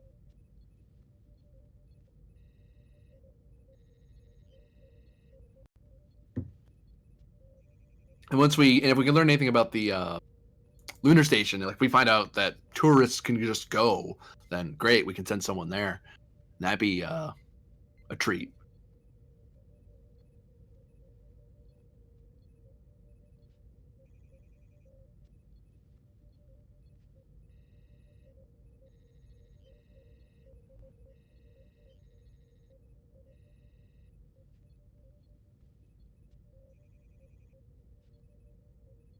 There also is the charge of spying.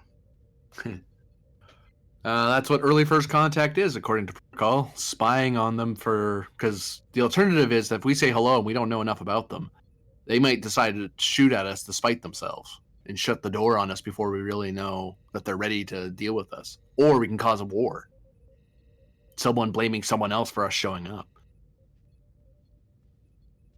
Depends on the civilization, what level they're at. The problem is there's just so little cultural data on them that we can't really make a determination on how they'll react to our presence beyond the radio transmissions. I'm just hoping that I get to make first contact with someone like the Ryzens and not the Klingons. Yes, sir. Very different experience both ways.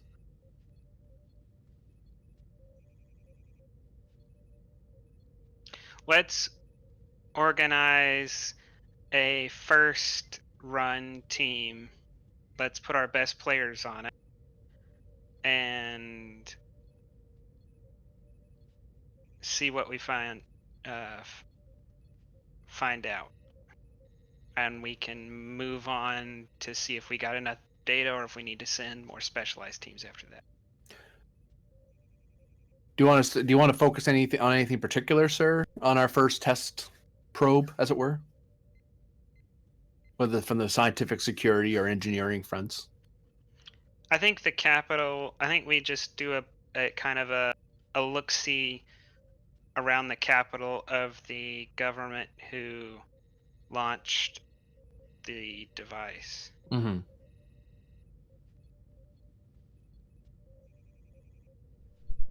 Did I give you guys that information? I thought I did.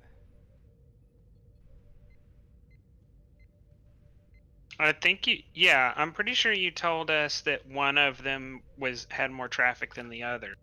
I believe I thought I mentioned like the lunar outpost was where it seemed like the. I kind of wrote this at 3 a.m. in the morning, so I apologize. Oh, they You- know about the lunar outpost. Okay, but that's where the warp ship originated from. Oh, I thought we kind of, but the way you said it, it sounded like we could kind of guess the government responsible or the government who owned it. That's You not don't the know who that is, but you know that it originated from the lunar outpost, and Okay. you're picking up radio transmissions from 3 different governments. Sir, I just had a thought. Through the radio transmissions, we might be able to guess, without having to go to the planet, we could guess what the lunar outpost's affiliation is. It could, transmissions, if they're in a certain style, will either indicate that it's a, what is it that Earth has? Oh, it's in class and everything. The Texas station? No, that's not it. You know the one I mean, sir. The NASA. That versus in its late stage rather than its early military. Civil versus military. It could be just if we're lucky, they might be just a united space organization toward exploration, and we might be able to figure that out just from listening in and studying it from there. With the right culture experts and thought, we could determine that and then decide if we want to go to the station, if we can go to the station directly. Let's look at traffic, and then next step is to scan for weapons, and then I think we can go. Aye, sir. Let's get to it.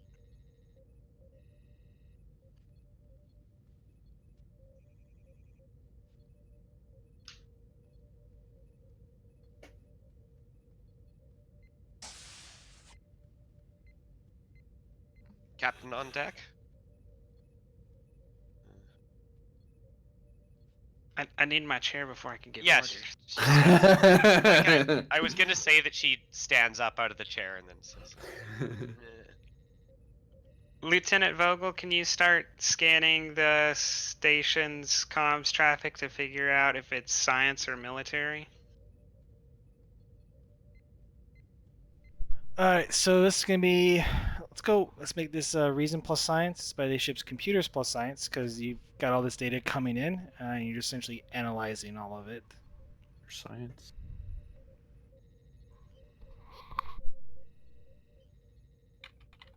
Difficulty? Oh, difficulty is 1. My bad. Computers focus. Yeah. I'll take a momentum to get cautious. So greedy. Well, if I keep rolling like that, I will be. You're at max. So Why did I much make- overflow. I should have made these like higher difficulties. I was gonna say we have floating, but also Vogel gets 3 free questions, so we don't even need the floating. You say that. Well, I have a few advantages we might be able to get.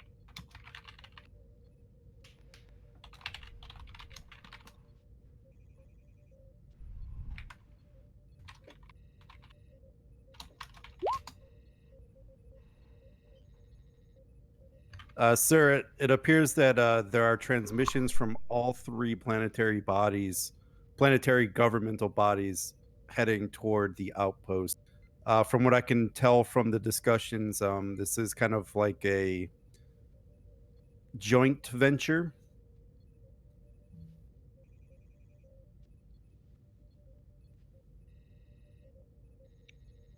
Well, that's comforting.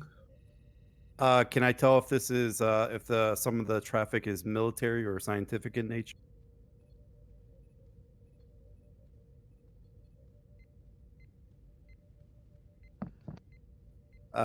It appears to be kind of like a headquarters for both their science and military around space.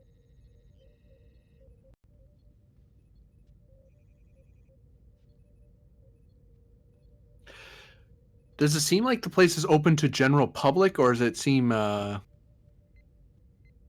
news outlets, media outlets, that sort of thing? Or is it A classified installation. or at least restricted to political figures, people who work there. I think that would be a good second question. Is it restricted in any way?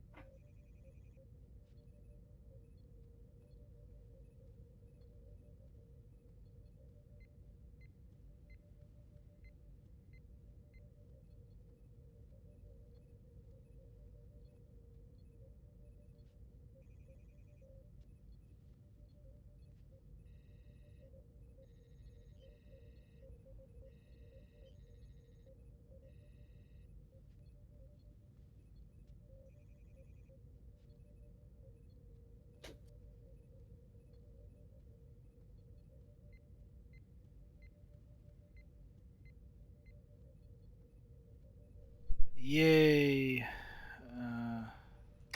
Thank you, Discord, for erasing everything I just wrote. Oh, I'll just tell it because I'm not going to type it out. So, the radius area you're picking up is, it would seem that the outpost serves as sort of a colony for several of the Zukos, Zukolites, that they don't have any nationality ties to the other three governments. And they're almost like an independent colony world. The three governments has ties there, from what you can tell. Either it could be for military, religious, or scientific reasons. So this is a fourth separate entity then. In a way, yes.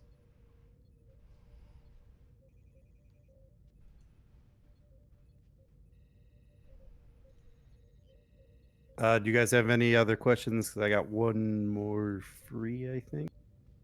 plus the 3 overflow. Oh wait, no, we don't. It wasn't censored, so we don't get the ship sensor. Yeah, you don't get the ship sensors. And then we have 3 or 4 overflow. 3. 3.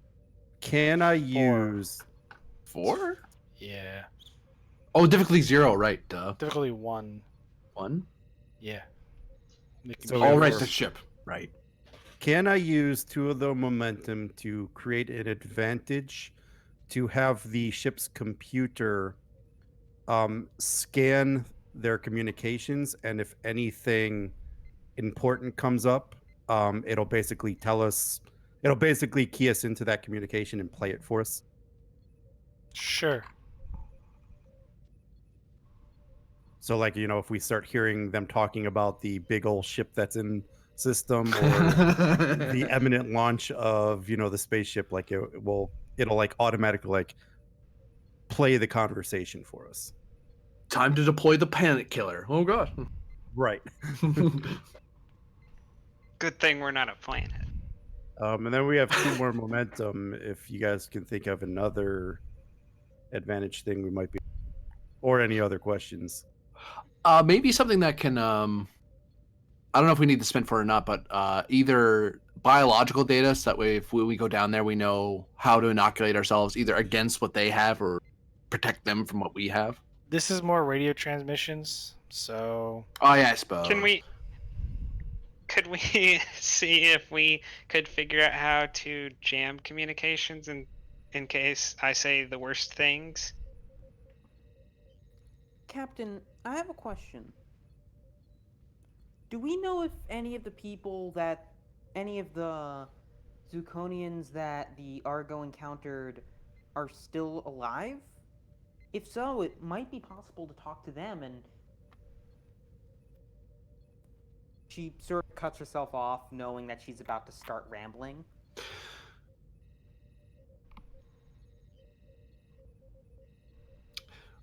We Captain, if you don't mind, I could probably field this.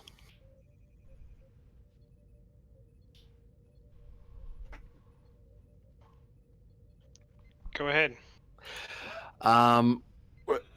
Nurse, the problem is that we don't know very much about their culture and their we do have some biological data that's on file from when the Ark took them. So I'm not sure of their lifespan.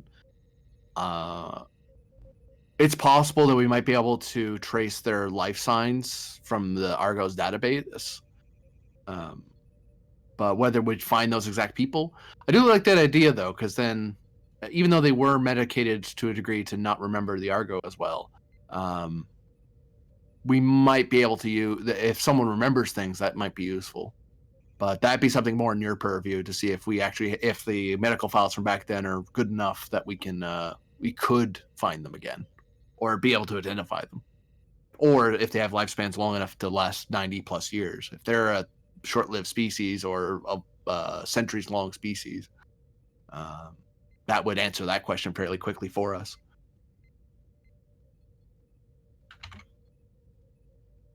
Actually, I don't think the Argo crew. Yeah, from what Captain Hacker sent me, what they were going to do afterwards, they did not really mess with their memories. Oh, so they might remember us. He did tell them not to speak of it because they might seem crazy. Let's see if we can find one of those people.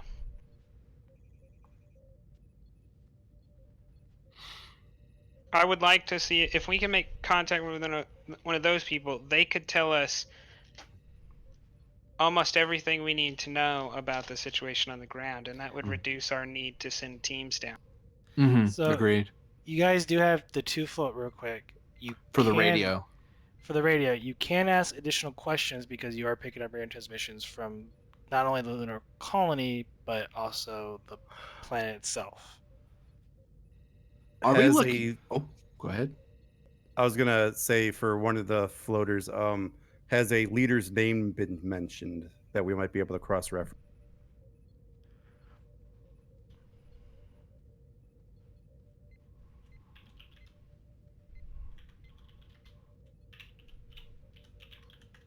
Program director such and such, or chairman so and so, Grand Admiral so and so. Yeah. Yeah, the more epithets and titles they have, the more worrying this gets.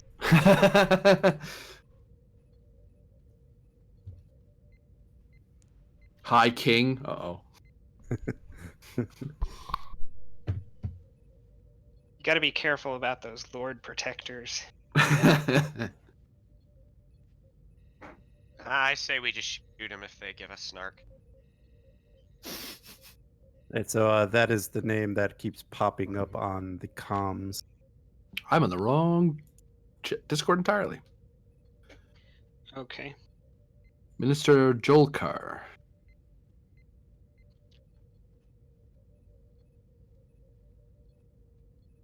Then Joan, we still got one floating momentum if you want to get your. If we're lucky enough, if one of the names during the radio transfer, if any of the names from the Argo pop up, like either they're involved or someone of their family is involved.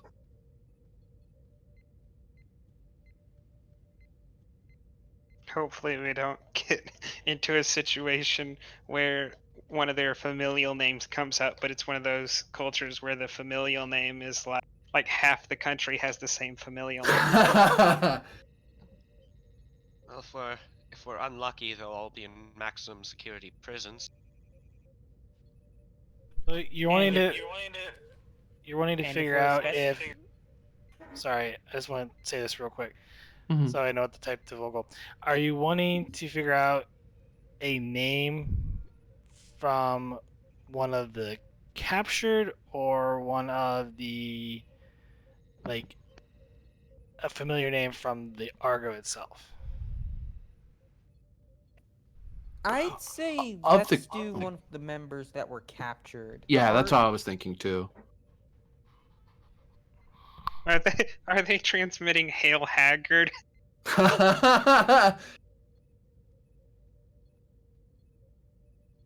Wolfgang the Terrible. Uh-oh. Don't worry, we might have someone we could sacrifice to them that would slate their bloodlust for him. Hey. I volunteer, not me.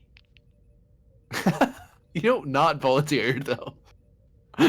Well, I'm doing it. If you've got an issue with it, we can fight about it.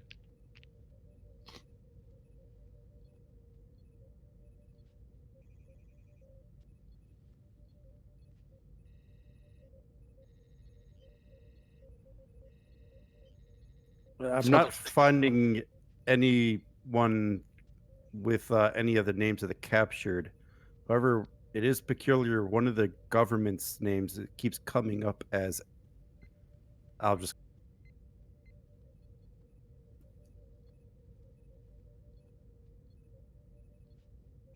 Andrew? Could that be a? Could that be in? What's the word when a word is mangled over years and becomes a new word? I know what you mean. I'm not sure if that's what happened. I mean, it starts with it.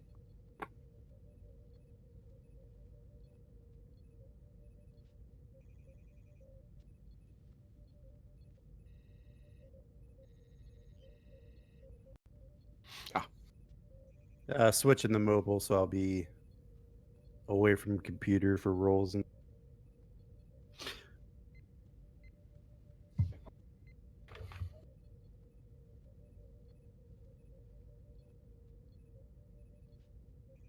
So, sir, it does look like we could send someone team to the lunar colony and observe what's going on there and decide whether or not we want to introduce them to the wider galaxy. I'd prefer to see if we could find someone who met the people of the Argo. I think that was basically a no-go. Perhaps. but- well, That was. radio- I'd like to double check with the GM on that one because That's a separate role. That's going to be a pretty big difficulty though too, because you're at gas giant scanning pretty far away. A job for Nurse Sullivan, maybe. I was Is about it- to say if we can head down to the planet and see if they have some sort of free information system, say a library, we Mhm. can check up on names and download a lot of information really quickly.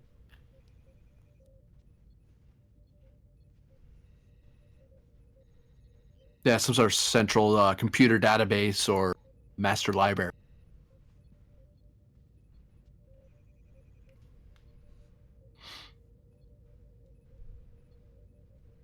Might take a bit of cultural observation if the library is a hidden hub or not accessible to civilians, which is already a bad sign within itself. Why don't But- Why don't we try to scan first? If that fails, then we try the library option.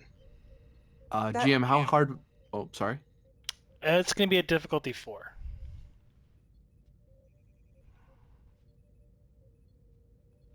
Difficulty 4 roll. Reason plus science, or I'll take medicine in this case. This is by I the could ship's sensors plus science. I could probably roll that because I think I have a focus that could be used too. Or a value, I should say. Write that down.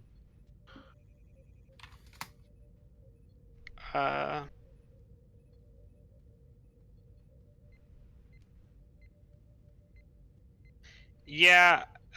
It looks like, yeah, basically either you or Sullivan could do it interchangeably. It looks like. Could I assist on it? Passing on medical information to narrow down the search. That could work. Sure. Oh, I just hit my darn woofer. Ow. Who wants to take? I guess if we're doing it that way, is it Vogel who's taking the main role then? Sounds Yeah, like because I got sensor ops. Okay.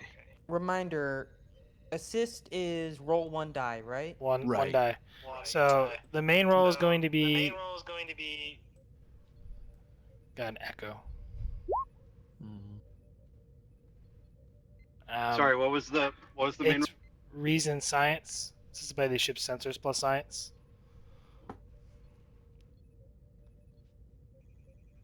All right, I think this is going to be a pop determination time. Since I'm in my car at the moment, I think it's the last one. The one about obtaining information is the key to something. No, that's sucker for a pretty face. Oh, Oh, that's Karen. That's Sullivan's. My bad. I had I too was many about sheets to open. say that's definitely not my. Yes, your last one is information is the key to overcoming the obstacle. All right, I would like to use that with my determination, please. Do you guys want me to spend 3 momentum so that she keeps her determination? Uh,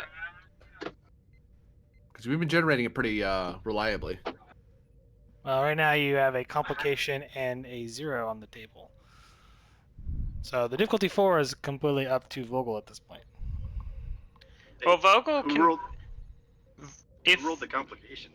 the nurse did, but if Vogel uses Well, I'm gonna turn on cautious. science, yeah, and we buy back your determination with the Exo's talent, that'll spend 4. We'll have 2 left to buy off the complication, and then Vogel might earn more determination. So Just I saying think, so. yeah, we spend all of our, and then yeah, Vogel doesn't even have. You'll still have your determination for the rest of the game. So 3 momentum spent to regain the determination. It's 2 momentum to buy an extra dice. That's So 5 use one momentum momentum, there. one. Yeah, use one Oh. momentum, one threat, and then that gives us the 2 for whatever you needed it for. Yeah. Okay, yeah. Yeah. Reason Oh, science. we can. 'Cause, yeah, that. We don't have to buy off the complication until we make the roll if we don't want to spend threat. We can wait till after we see what your result is before we buy that off. How much Yeah. threat does he have? 13. So not a ton. It's your roll, Vogel, so if it's whatever you want. Yeah. Let's just use the threat and the 1 momentum. I do have a focus and sensor ops. Then roll 3 dice with the. 4 successes, no zeros. Alright, you get 2 momentum. Because of the determination Then spent. use that 2 to buy off that complication. Call it a day.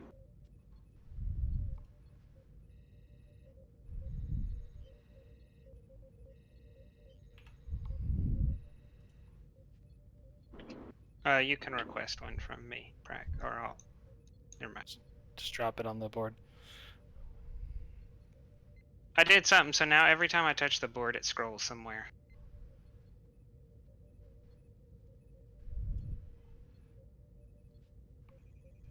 Oh, yeah. Try to steal it again because I don't want to keep track of it. I thought you were the GM trying to steal my momentum. Didn't. Oh no. Just recall.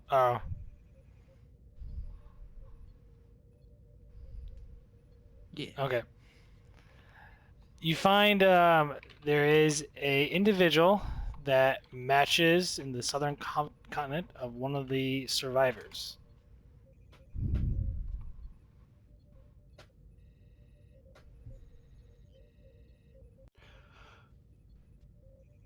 Well, I don't intend this to be clandestine necessarily.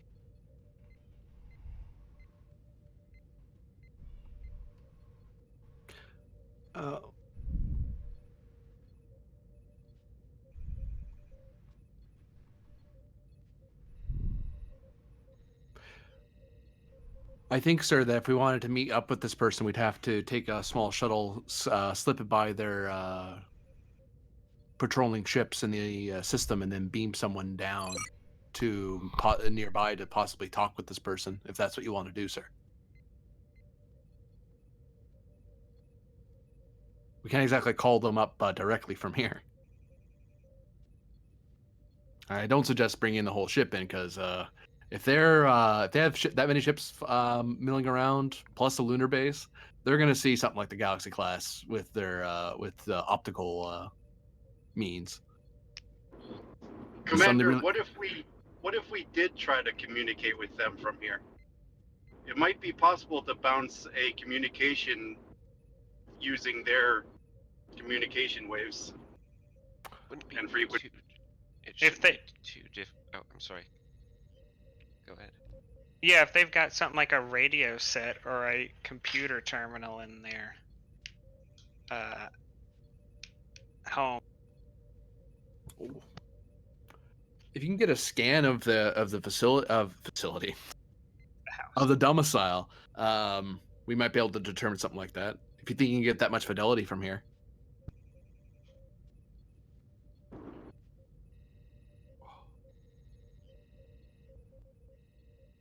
And then Kaylin could probably work out what type of tech, what kind of tech we're talking with, and then we know we can patch ourselves in.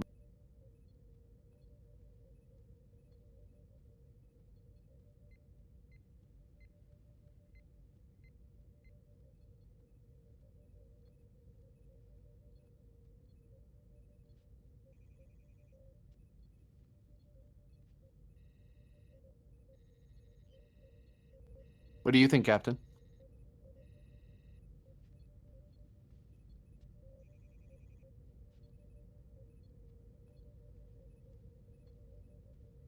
Let's try it.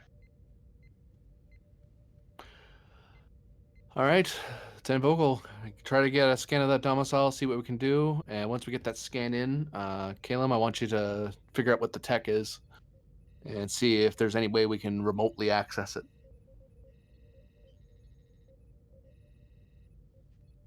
Will do, sir.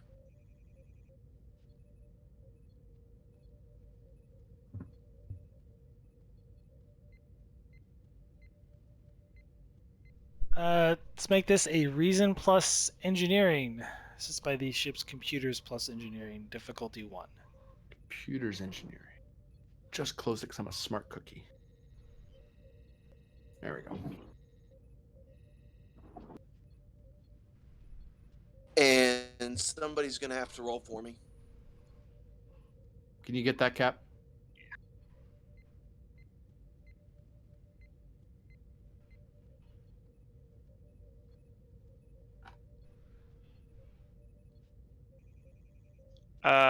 Do you want to spend a threat for bold?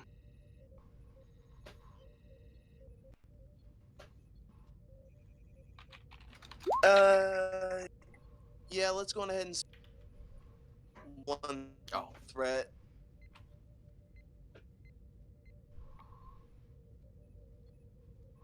Reroll on the complication.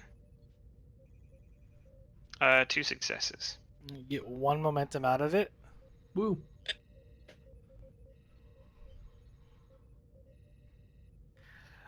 Currently, the only tech in the room is a TV. Let's try. Oh yes, dude. Here, can you get me on that TV? There are some other smaller technologies, but it's the only way you can communicate with them is technically through the TV. We are going to drive this guy's medical bills up the wall. Hey, they might One have free thing to healthcare. Consider too is that he won't be able to communicate to us. Do you see any microphones or any other audio capturing devices, sensors in the room? He says, talking way too high tech for this place. He means a microphone. See if he has just a ham radio in there. His cell. Oh. Just ring him up on his cell phone. Hey, it's the aliens from 90 years ago. We're back. Commander, there's not a microphone. There's not a camera. It's just a TV. Can we possibly detect any audio noises from here with the sensors, or would it be are we too far? We're definitely too far away, sir. We could come on and say, "Hey, it's us. We're back again. Meet us here at this time." But then we don't know his response, sir. He might. We have no way to be interpersonal with him. Be a one-way communication. Then I think we send a message. We send a mission to meet this person.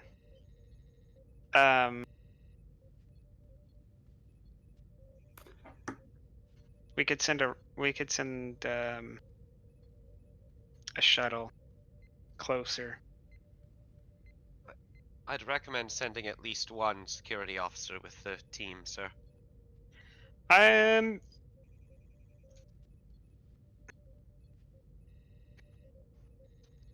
Small 4-person away team. Nothing too big.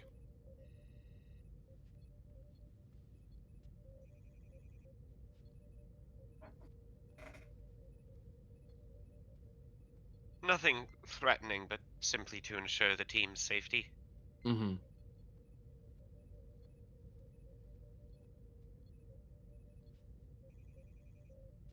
Suggestions for the team, Commander? Well, we could have Tcherek here. I'm thinking the nurse in case the person's in it gets any medical distress. She kind of wiggles in her seat in excitement. Either of Calum or Vogel for any technical explanation or understanding what's going on, and to interact with them, either myself or you, sir.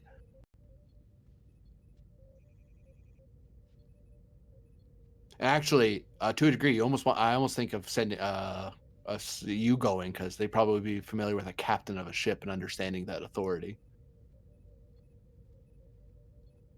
But I do admit having a history of being able to deal with people. Not to reinforce the stereotype, but he shrugs.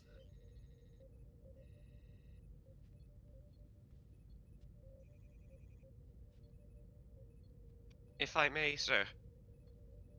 Feel free. Really strange inflection. I'm inclined to agree with your assessment, but for a different reason. It would reflect well on the captain to conduct this mission, I think.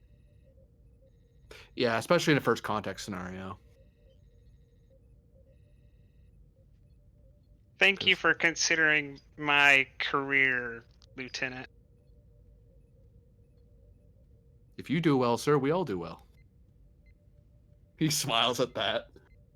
Frankly, Captain, I've started to take a liking to you, sir. Well, if you get me promoted to Admiral too quickly, then I won't be around to be Captain anymore. All right. Let admirals fly around these days. Not in something like the 10th Fleet. It's true. Tachark and Sullivan, you're with me. And Mulgrove. Calum, sir. Mulgrove's on a different ship. It's because I look at Discord. And Calum, you're with me. So, are you giving him the coordinates to meet up at through his television? No. Okay. Do not adjust your television.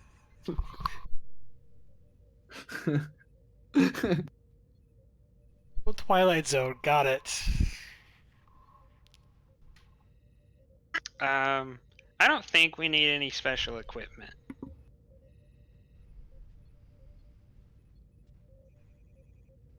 Heck, even showing up in your Starfleet stuff to a degree might not be too bad, as long as it depends how isolated his. Otherwise, you might need to wear a jacket or something to disguise yourself for a while. But you kind of want to be able to prove to him that you're Starfleet.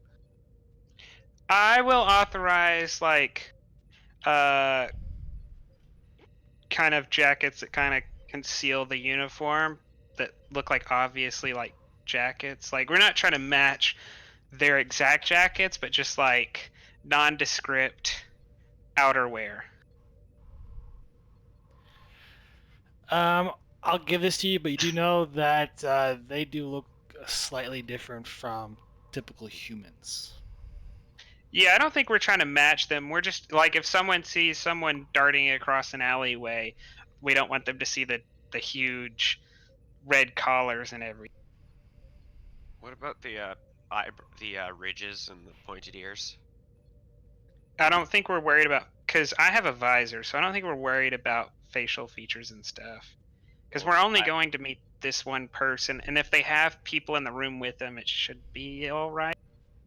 I guess so.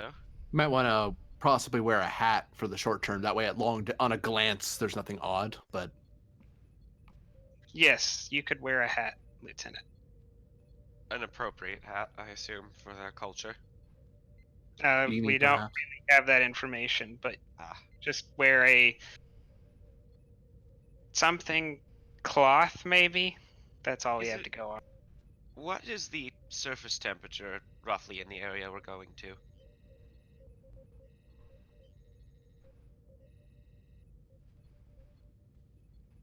Moderate, and that was one of Okay. the 3 questions from the scan. Oh, okay. So it's sort of a temperate, not too hot, not too cold. Yeah, we should be fine. Okay, so I probably don't want to wear a toque then. Would it be possible to just beam him up directly and into the holodeck so he is assumed to still be on his planet? That way we can prevent major culture shock. The problem is with that nurse is that we'd have to get into close range of the planet to get a solid beam signal. Yeah, we're taking the shuttle and not the ship itself. Yeah. And we'd essentially be committing kidnapping. Well, first contact protocols can be rather lenient in that regard. In regards to kidnapping, sir? Prime directive. Does anyone else have any equipment requests?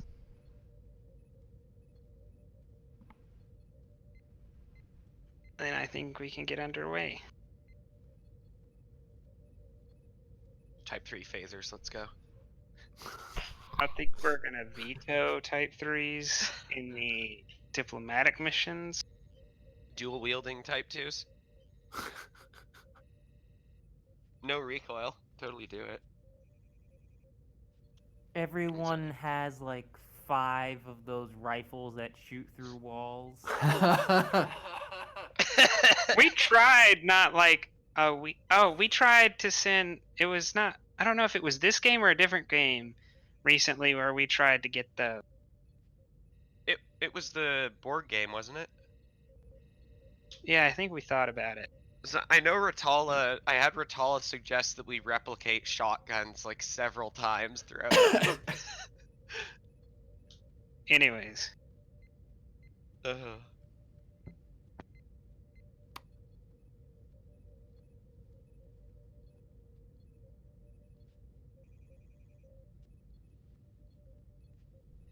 All right. I'm gonna need someone to make a con check to avoid all the space radar that they have deployed.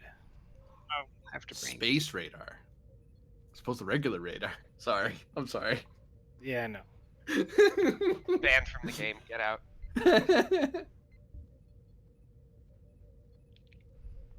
Space-based radar. Meaning they have radar tower satellites, in a sense.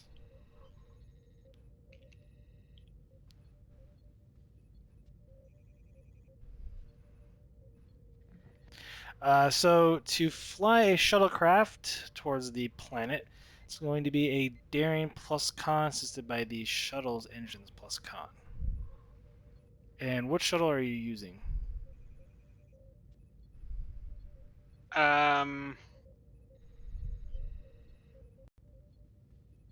Probably 7. Okay. Because of the well supplied thing. No, because it's unarmed. That too. Because it's well supplied.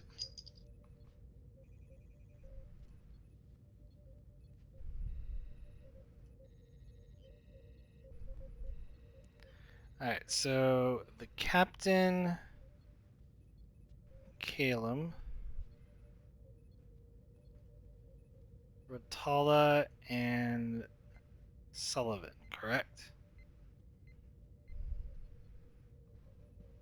I think so.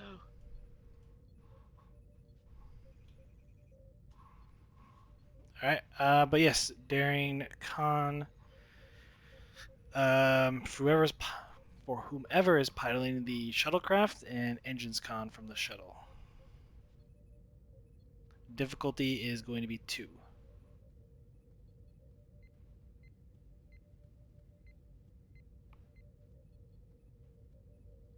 So Or I assume someone has better con than 3.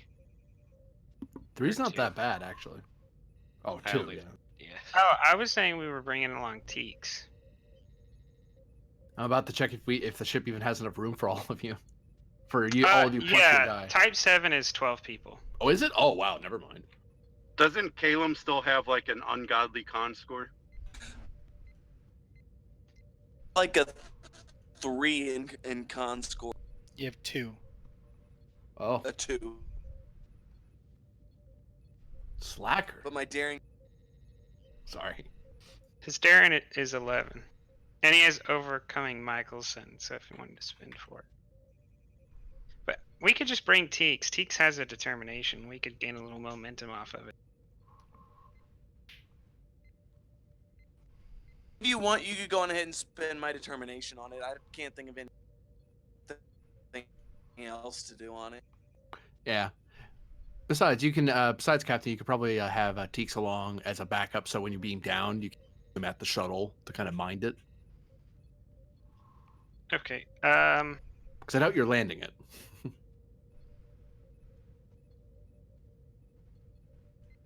Or you are. I'm not the boss of you. I guess we'll use Calum to roll for it then.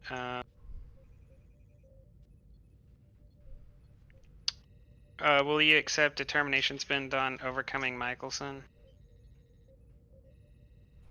Yeah, that's what I was thinking, because now he's not only piloting, he's also. I gotta find some way to challenge that value, because it's like almost never comes into play anymore. I'm not overcoming him. I'm stuck on him. Wait, hold on. Stuck in the middle with you. No. Okay. No. Stop. Precise to a fault. I guess.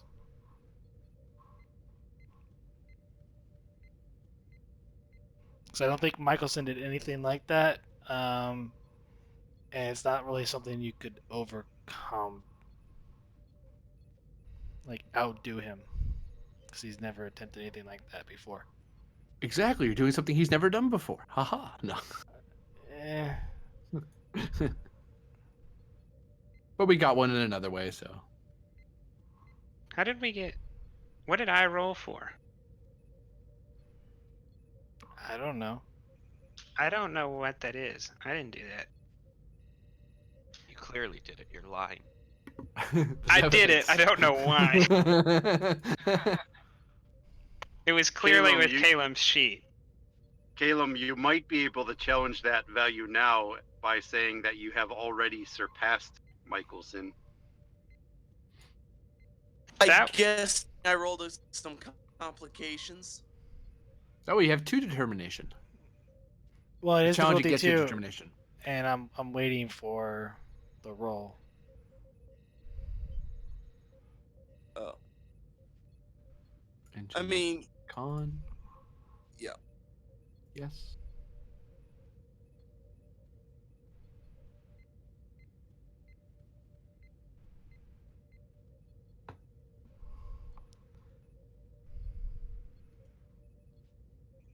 I was just trying to think of a way you could get rid of it.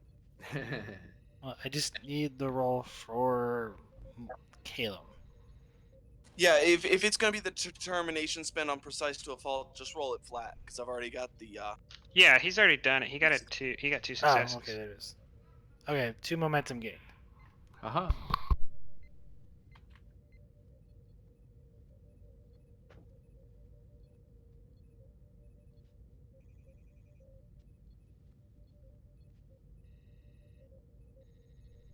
So you pilot the shuttle down towards the planet of the surface, avoiding all detection. You land somewhere in the field on the southern continent, near where this individual is at.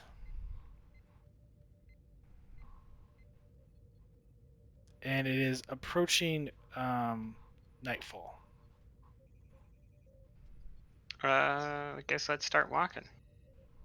Do we have anything that blends in as far as walking around at night, or is this a pretty well lit street? Well, you're in the middle of a field / And so, forest. Gotcha. some of us don't have those problems. We could teleport real quick if we want to. We have Calum. I don't think It's in the- does the shuttle have transporters? Oh, that would be a runabout. It's a Type 7, right? Like, Yeah. like everything Type- past like the Galileo can beam people. They had escape transporters, which could be reconfigured for use as standard transporters, is what Memory Alpha says. So they're not meant to be used like normal transporters, but you can make them be used that way. Right. Assuming it is a Type 7.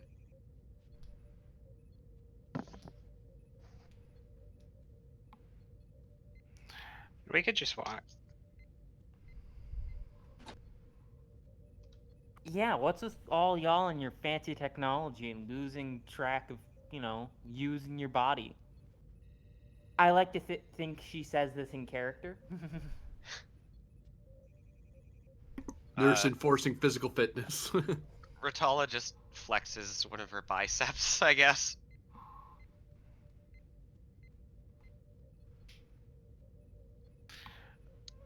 Okay, you walk down through, and it's not too far as you come towards the location. You are out in kind of a field. You do get to what appears to be a small town. As you enter and get close to the village, you realize that there is a sign. Your universal translator on your tricores pick up that it appears to be some sort of retirement home.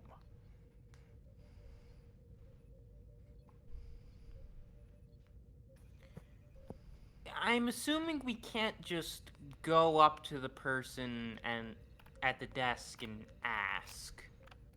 We have a location, don't we? Like, You we don't do. have to search house to house. Yeah, you don't have to search. You have his location or his or her location.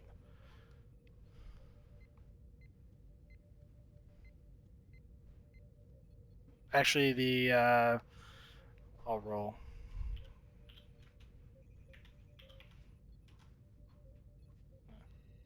You have his location. Did we get a name with it when we looked up who they were? Like, was there a name attached to the scan?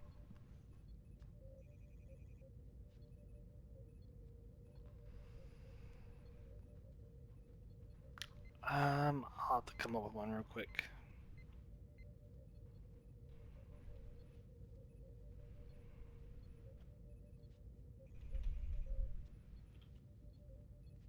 Well, his house should be this way.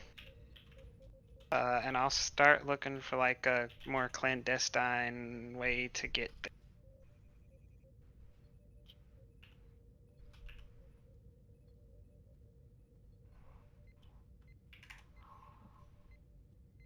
Jinka is his name.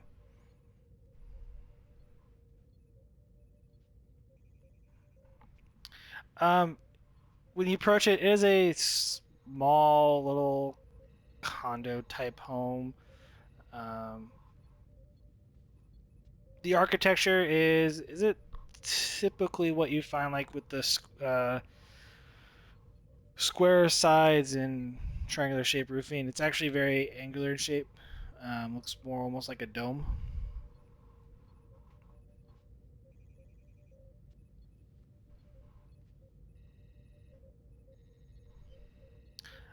To find a way inside, you will need. Let's make this a reason plus security, difficulty 1. Hey, Is there a door? There is a door. I'll roll. Can we knock on the door? That's what I was thinking. Oh. Well, you Is know there- what? Is there a door that doesn't face out onto a thoroughfare? That'd be Like, is there a security back score. door? Is that what the security rolls for? Because we could do that.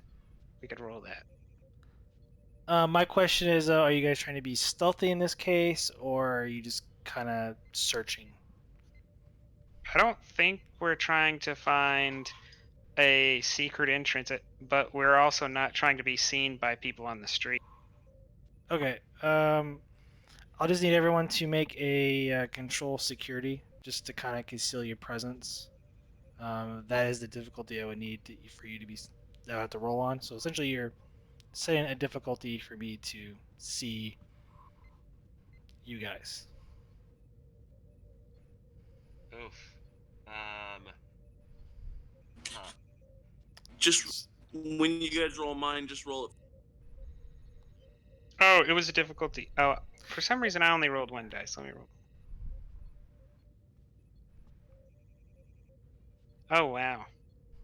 So I succeeded but got a complication. The nurse is doing great. Yeah, the nurse is the most stealthy person here. It's one of those like you guys are setting the difficulty, so there's no momentum game out of this. It's just what I have to roll against you. Yeah, but we'd hope for higher than a difficulty 3. Let me roll Caleb. Caleb, you're our only hope. Oh, we got a 4. There is a complication on the table. We can buy it off. Okay. We don't. Yeah, we don't want to turn this old dude's house into the Alamo, though. Yeah. Okay. I told you we should have brought those Type 3s. Wow, Roswell, New Mexico. Here we go.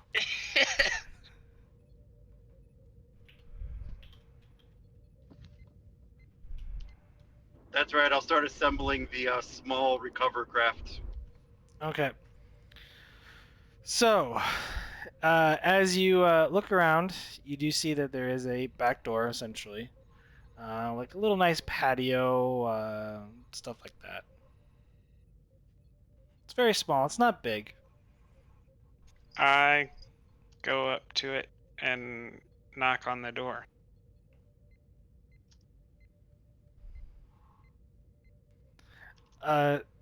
Some time passes as you wait. You do hear the noise of a loud TV as the door swings open, and stands there is an elderly gentleman. He has kind of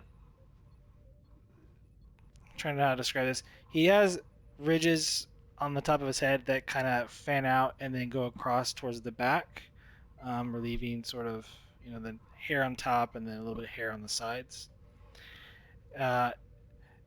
He's for the most part he's bald. He's gone bald due to his eldering years, and he looks and he's quite shocked. He's taken back, and then he stops and he kneels and kind of bows to you. Vitala looks at the captain. We're from the people of the Argo. We've come to see if we could talk with you. Oh, please, thank you. You have graced me with your presence. Please come in. My home is your home. I walk in after him. And he shows you. And inside the home, it's pretty. It's small. For the most part, there's TV. There's a sort of a bed, and there's like a couch, a little kitchen type area. It's homey. It's like, please have a seat.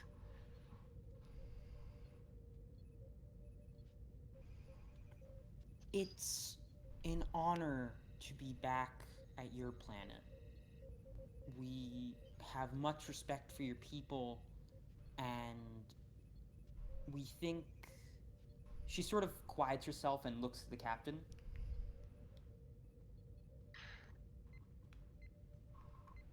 Yes, we've come to see if y'all have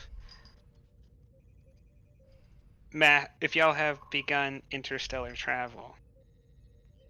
We thought we would talk to you because you've met our people before, and you might be able to help us talk to the people who made the flight. I don't know if I could help you. I am just a simple old man. I was but a child.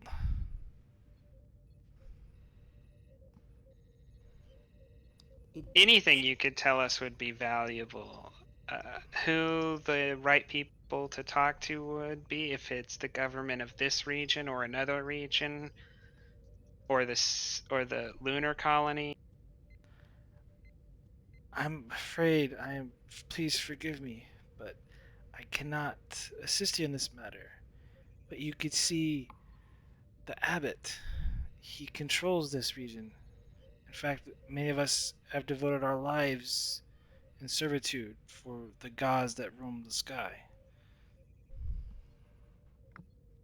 Tala's face just blanches at that. Would these gods have anything to do with the Argo? Ah, you mean the divine protectorate?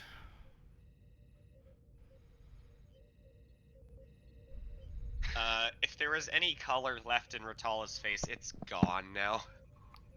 Do you know any of the names of the gods?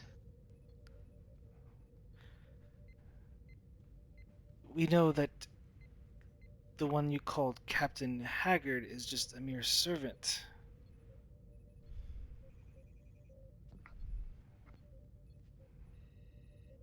You mentioned that the abbot controls this region. What about other regions? You mean the there are two other regions. We don't have much communication with them. They shun our beliefs, but one is very hostile. I believe. Sorry, my memory is not what it used to be. They're referred to as the Zuko Union, and another that is a conglomerate of states called the Amara Federation.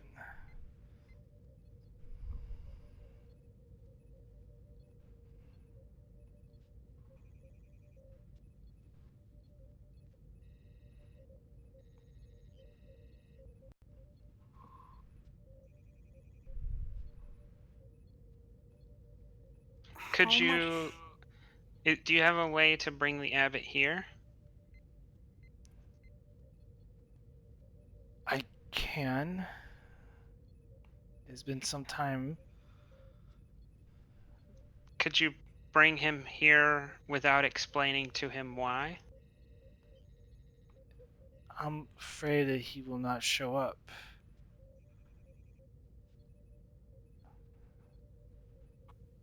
If I may for a second, the base on the moon, does the abbot have a person there? Are you referring to? Yes, the outpost, the place where the green demons would take our people and held them hostage. Not the outpost. That There is a. From what we have discovered, there is a place where people like the abbot and several others meet on the moon to discuss things about your planet. People from your planet. Is that is a the place only location.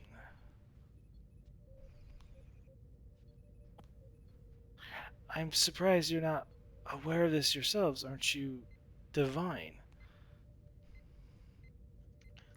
We don't We like to think of ourselves as such. we have to protect what we know, so we have to ask questions to establish what others know first. I see.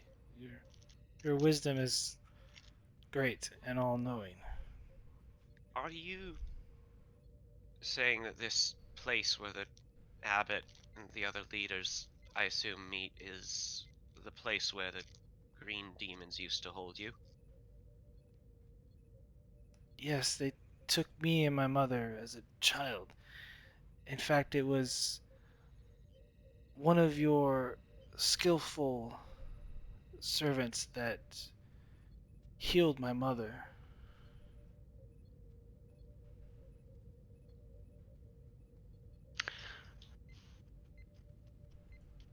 We would very much appreciate it if we could meet the abbot. But could you tell him only what is necessary to get him here?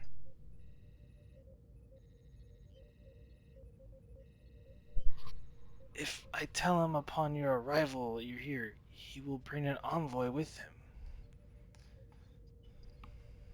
We wish only to speak with him and you at this point.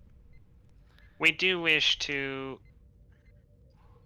tell and inform more people, but at this point, his presence is the only one we require.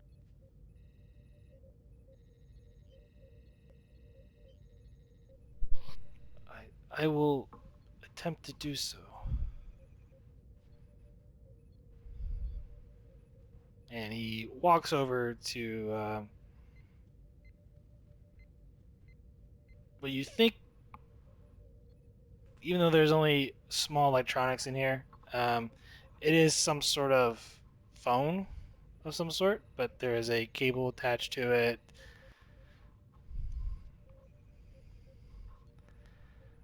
He starts kind of dialing the phone. He talks for a few moments and says a few words and then hangs up. Kind of returns like, I'm sorry, I've failed you. It appears that they think of it as ramblings from an old man. Would you Not failed would you us. redial the phone and let me try? Captain, if I may? You have not failed us at all. You have given us so much wonderful knowledge. Thank you for all you've done. Nurse is too sweet. No, it is you that have honored me.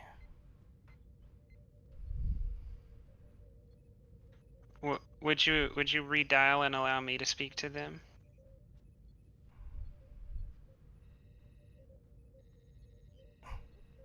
As you wish.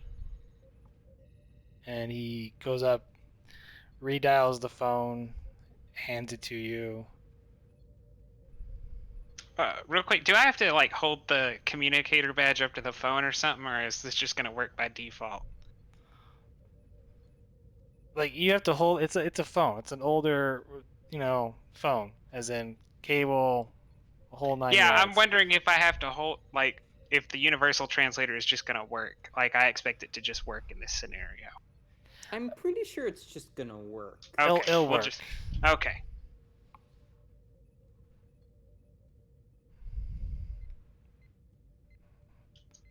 Does someone answer the phone? Jinka, this is not the appropriate hour to be speaking. This is not he. This is someone from the Argo. I've asked him to invite you to his home to speak with us. Privately at this time. And the phone goes dead.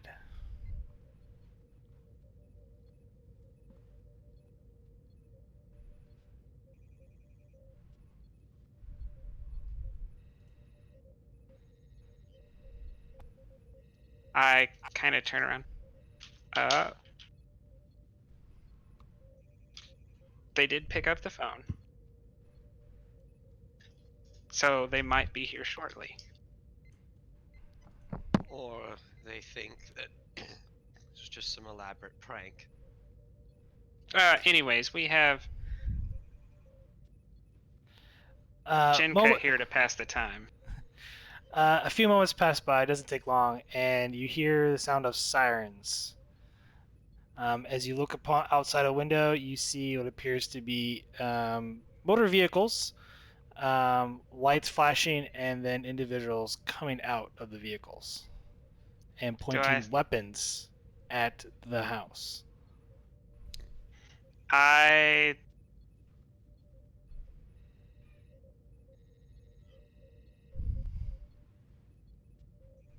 Recommend we. Captain, I turn around to the team and I say, this is the risk we accept. We don't have an easy way out of this. We're going to have to make first contact here. May I recommend that we request the ship maintain a trans. Oh wait, is there anyone on the shuttle right now? There is someone. May I recommend that we have the shuttle maintain a transporter lock on us, sir, in case we need an emergency beam out. I hit my comm badge. Shuttle, Captain to shuttle, prepare for emergency beam out in this. Does it have enough transporter capacity to beam us all at once, or does it have to go in order? Considering it's an emergency transport, you're probably going to get one use out of it. Like at a time or one period? One period. So like you'll be able to probably get everybody, but it's only going to be, you only get one chance at it. I say, okay, Captain to shuttle, prepare emergency beam out for Nurse Sullivan. And I tap the combat. Sorry, Nurse, you're the least qualified to handle yourself in a hostile scenario. she opens her mouth to speak and then closes it again and goes, "Yes, Captain."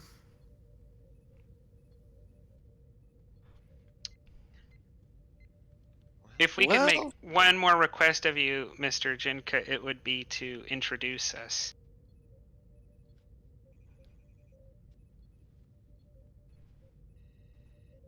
He nods. Before that happens, though, you do hear the auto translator, or sorry, the universal translator. Essentially, a similar notion of modern day police. Come out with your hands up and surrender.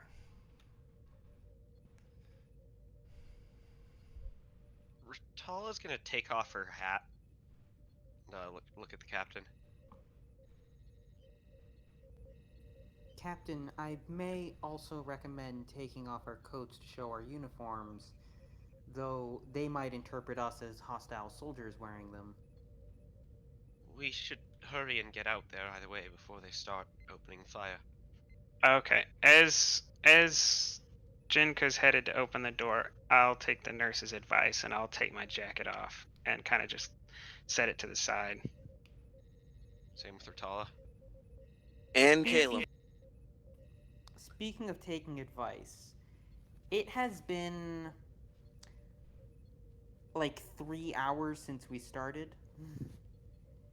I'm gonna actually put this as a to be continued here soon, so